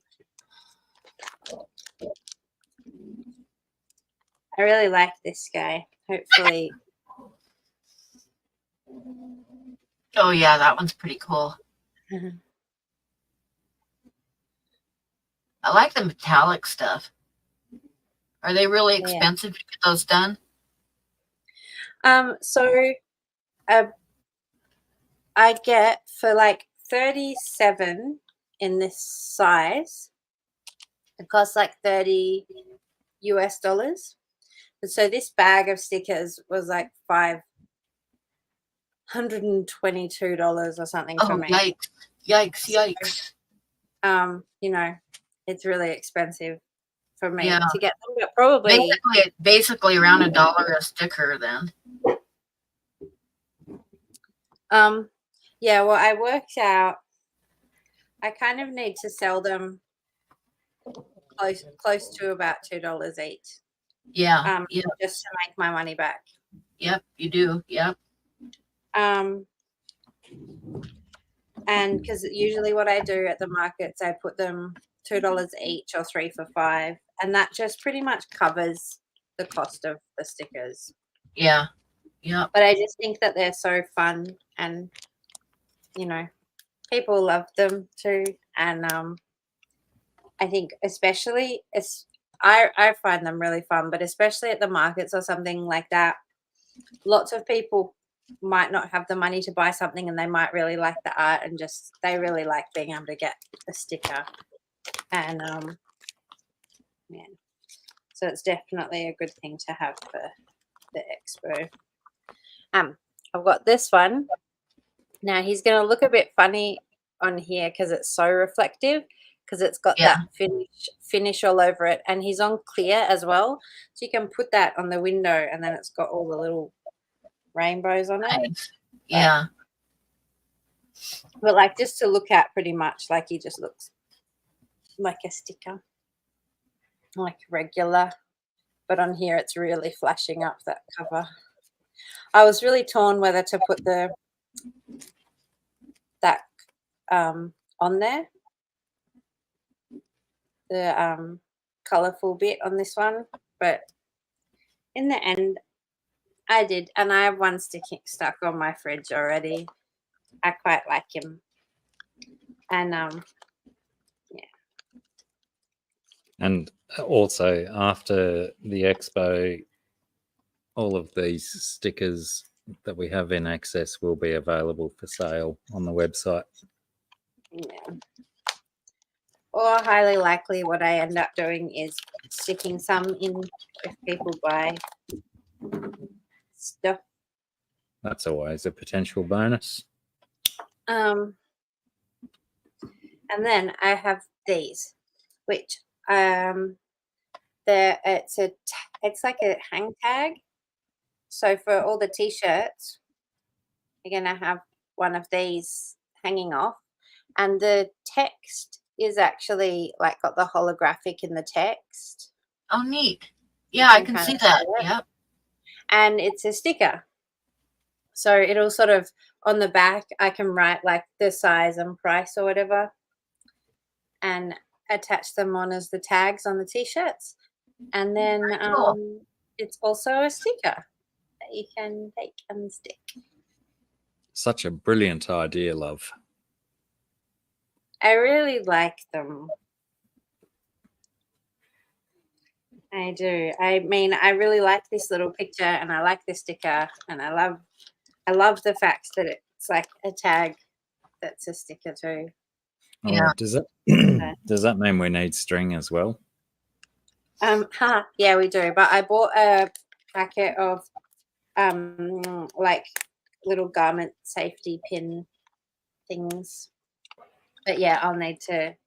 I still have a considerable roll of brown string that we bought for the garden a couple of years ago. As long as it's the right thickness. As long as it fits through the hole. But otherwise, you know, I've got just like some kind of cotton, which will do just fine. So those are the stickers, and Nice. Even though, like, so the hang tags, I've got a big stack of them, but the rest are just little stacks. Because Nice. And you're That's going to double that stack of swing tags in well, the next 2 potentially, weeks. we don't even know what's going to happen with that yet. But yeah, Oh, TJ, I believe it will be scungeprincess.com when it goes live, but the website is still not up yet. I just like can't write the writing. I've got everything kind of like everything's ready. I've done all the stuff except for like, well, and like listings for sale I haven't put on, but just writing is like a bit tricky. But I'll have to put some time to it and get it up before the expo because I've got all my business cards. I have got it on there. Oh So yeah, I I'm kind sure of we'll better have we'll it put going. it in the links that we always post. We'll definitely get it in there once she gets it live. I'm sure most of the people in this chat will have the link to the website before most of the other people in the world. Yeah, well, some of the people here have already been sent a business card with the website on it. Because when I got them, I wanted to send them because they're pretty cool. I like them. But yeah, I just thought because Rack asked earlier and I brought the ones that I was doing last night before bed. Nice. I like that. That's cool. I don't know if I'll do anything else on it. Makes me think of a Viking or something, a Viking warrior. Yeah. I have one of these, but I had some colors that I was gonna do on it. I had a sort of a specific plan, and then That's strange. of which colors. Just strange that you've got a specific plan, yeah. Yeah. Well, I was doing them, and I was like, I'm, gonna color it, and then I decided already what I'm gonna color it. Nice. And then this. Is that getting coloured or is that done? Well, so one of the things was I was thinking I wanted to do the watercolors, but I was like before bed. So I was thinking about doing color, but I don't know that I will or won't on that one. I don't know yet. I'll just have to wait and see. And then I don't know. Hang on. I don't know how well these will show up, but I've been doing a bit of framing.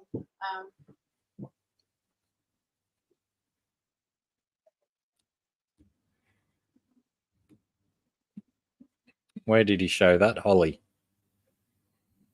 On the Tennessee Mafia stream that Bob did. He was showing some of his stuff.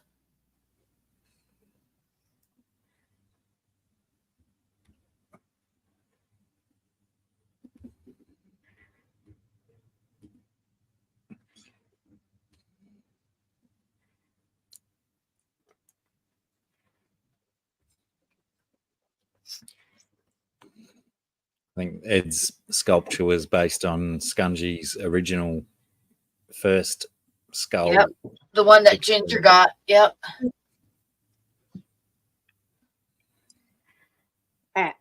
I don't know if these will show up great, and I've just brought a small stack of what I've got, but I've like been framing. Oh, that one's cool. I like that. I've got that on a t-shirt. All right. There's not much room in here. What's that one? And that one, I've always loved that one. I like that one a lot. And then it's hard to show them. I might just try and like. It's all in the tilt. Yeah, framing makes such a difference, doesn't it? It's really nice. It's so nice to see a whole bunch of them just out and frame. I try because it seemed to be easier to get them out of the light over here.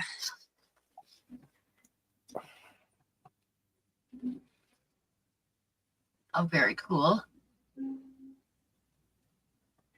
Right. It's hard to see them.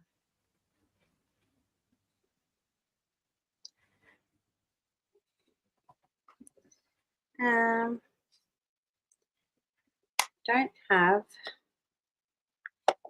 very much room, and I have got a few like wooden frames as well,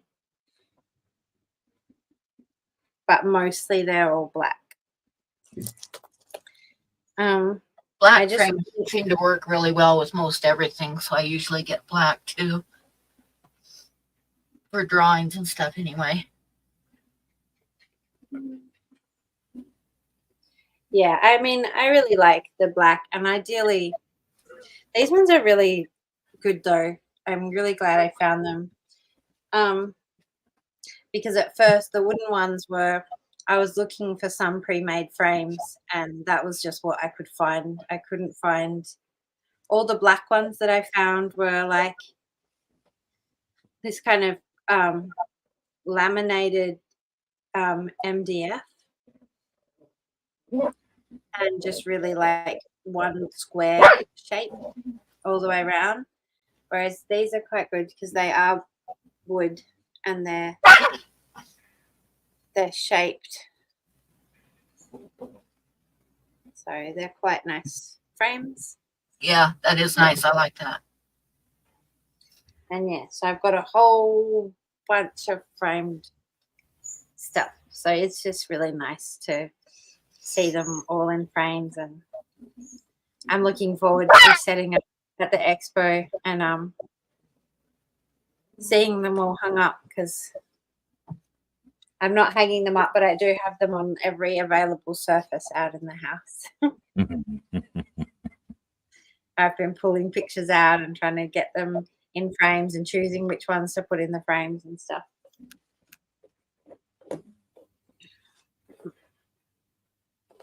But yeah. So I try and take the opportunity while I'm here to share some stuff, especially too, because I probably have to go and make dinner in a sec. It's almost 6. Yes, I will have to go and make dinner as well. And I'll have to go and warm up. Good news though, it's the temperature's going up. It's 9 degrees instead That's of 7, bonus. 9.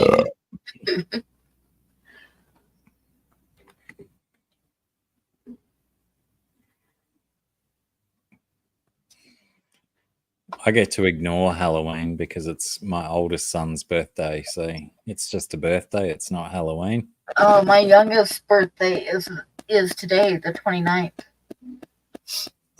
Or yesterday, I guess now. And the last few Halloweens, I've not had any trick-or-treaters turn up at these doors. Probably because by nightfall, our driveway is nice and scary to walk up. So they probably all chicken out and decide not to do it. I never get trick-or-treaters because I always live out in the bush. But my kids have gone like the last few years, I guess. They want to go this year. It's like a school night, so I don't know what's going to happen. I'm not going.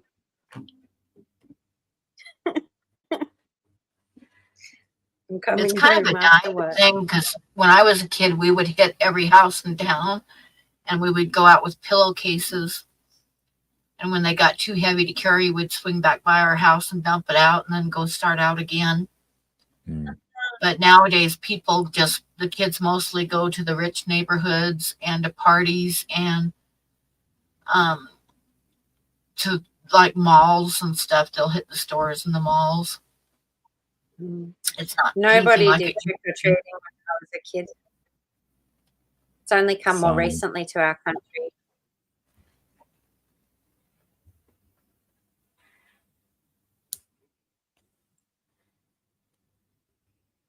Yes, it wasn't a thing until very recently.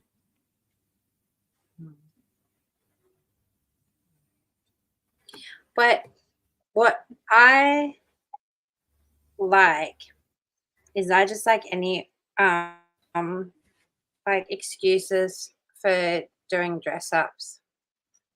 Yeah. So I think it's fun. Plus, I like that you can buy like lots of skeletons and stuff. Now that there's Halloween here. Yeah, the decorations are cool. A lot of them to have out all year long. Yeah. So I like that. And I just think we should do, as people, we should do more like fun stuff. And dressing up is good. I just think like every party, you should be forced to dress up.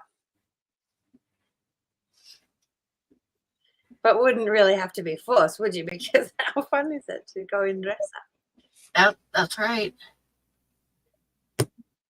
I like it.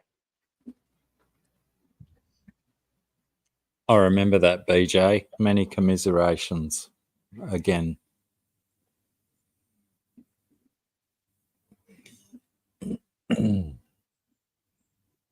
Well, okay, guys. I think we might as well like call it a night.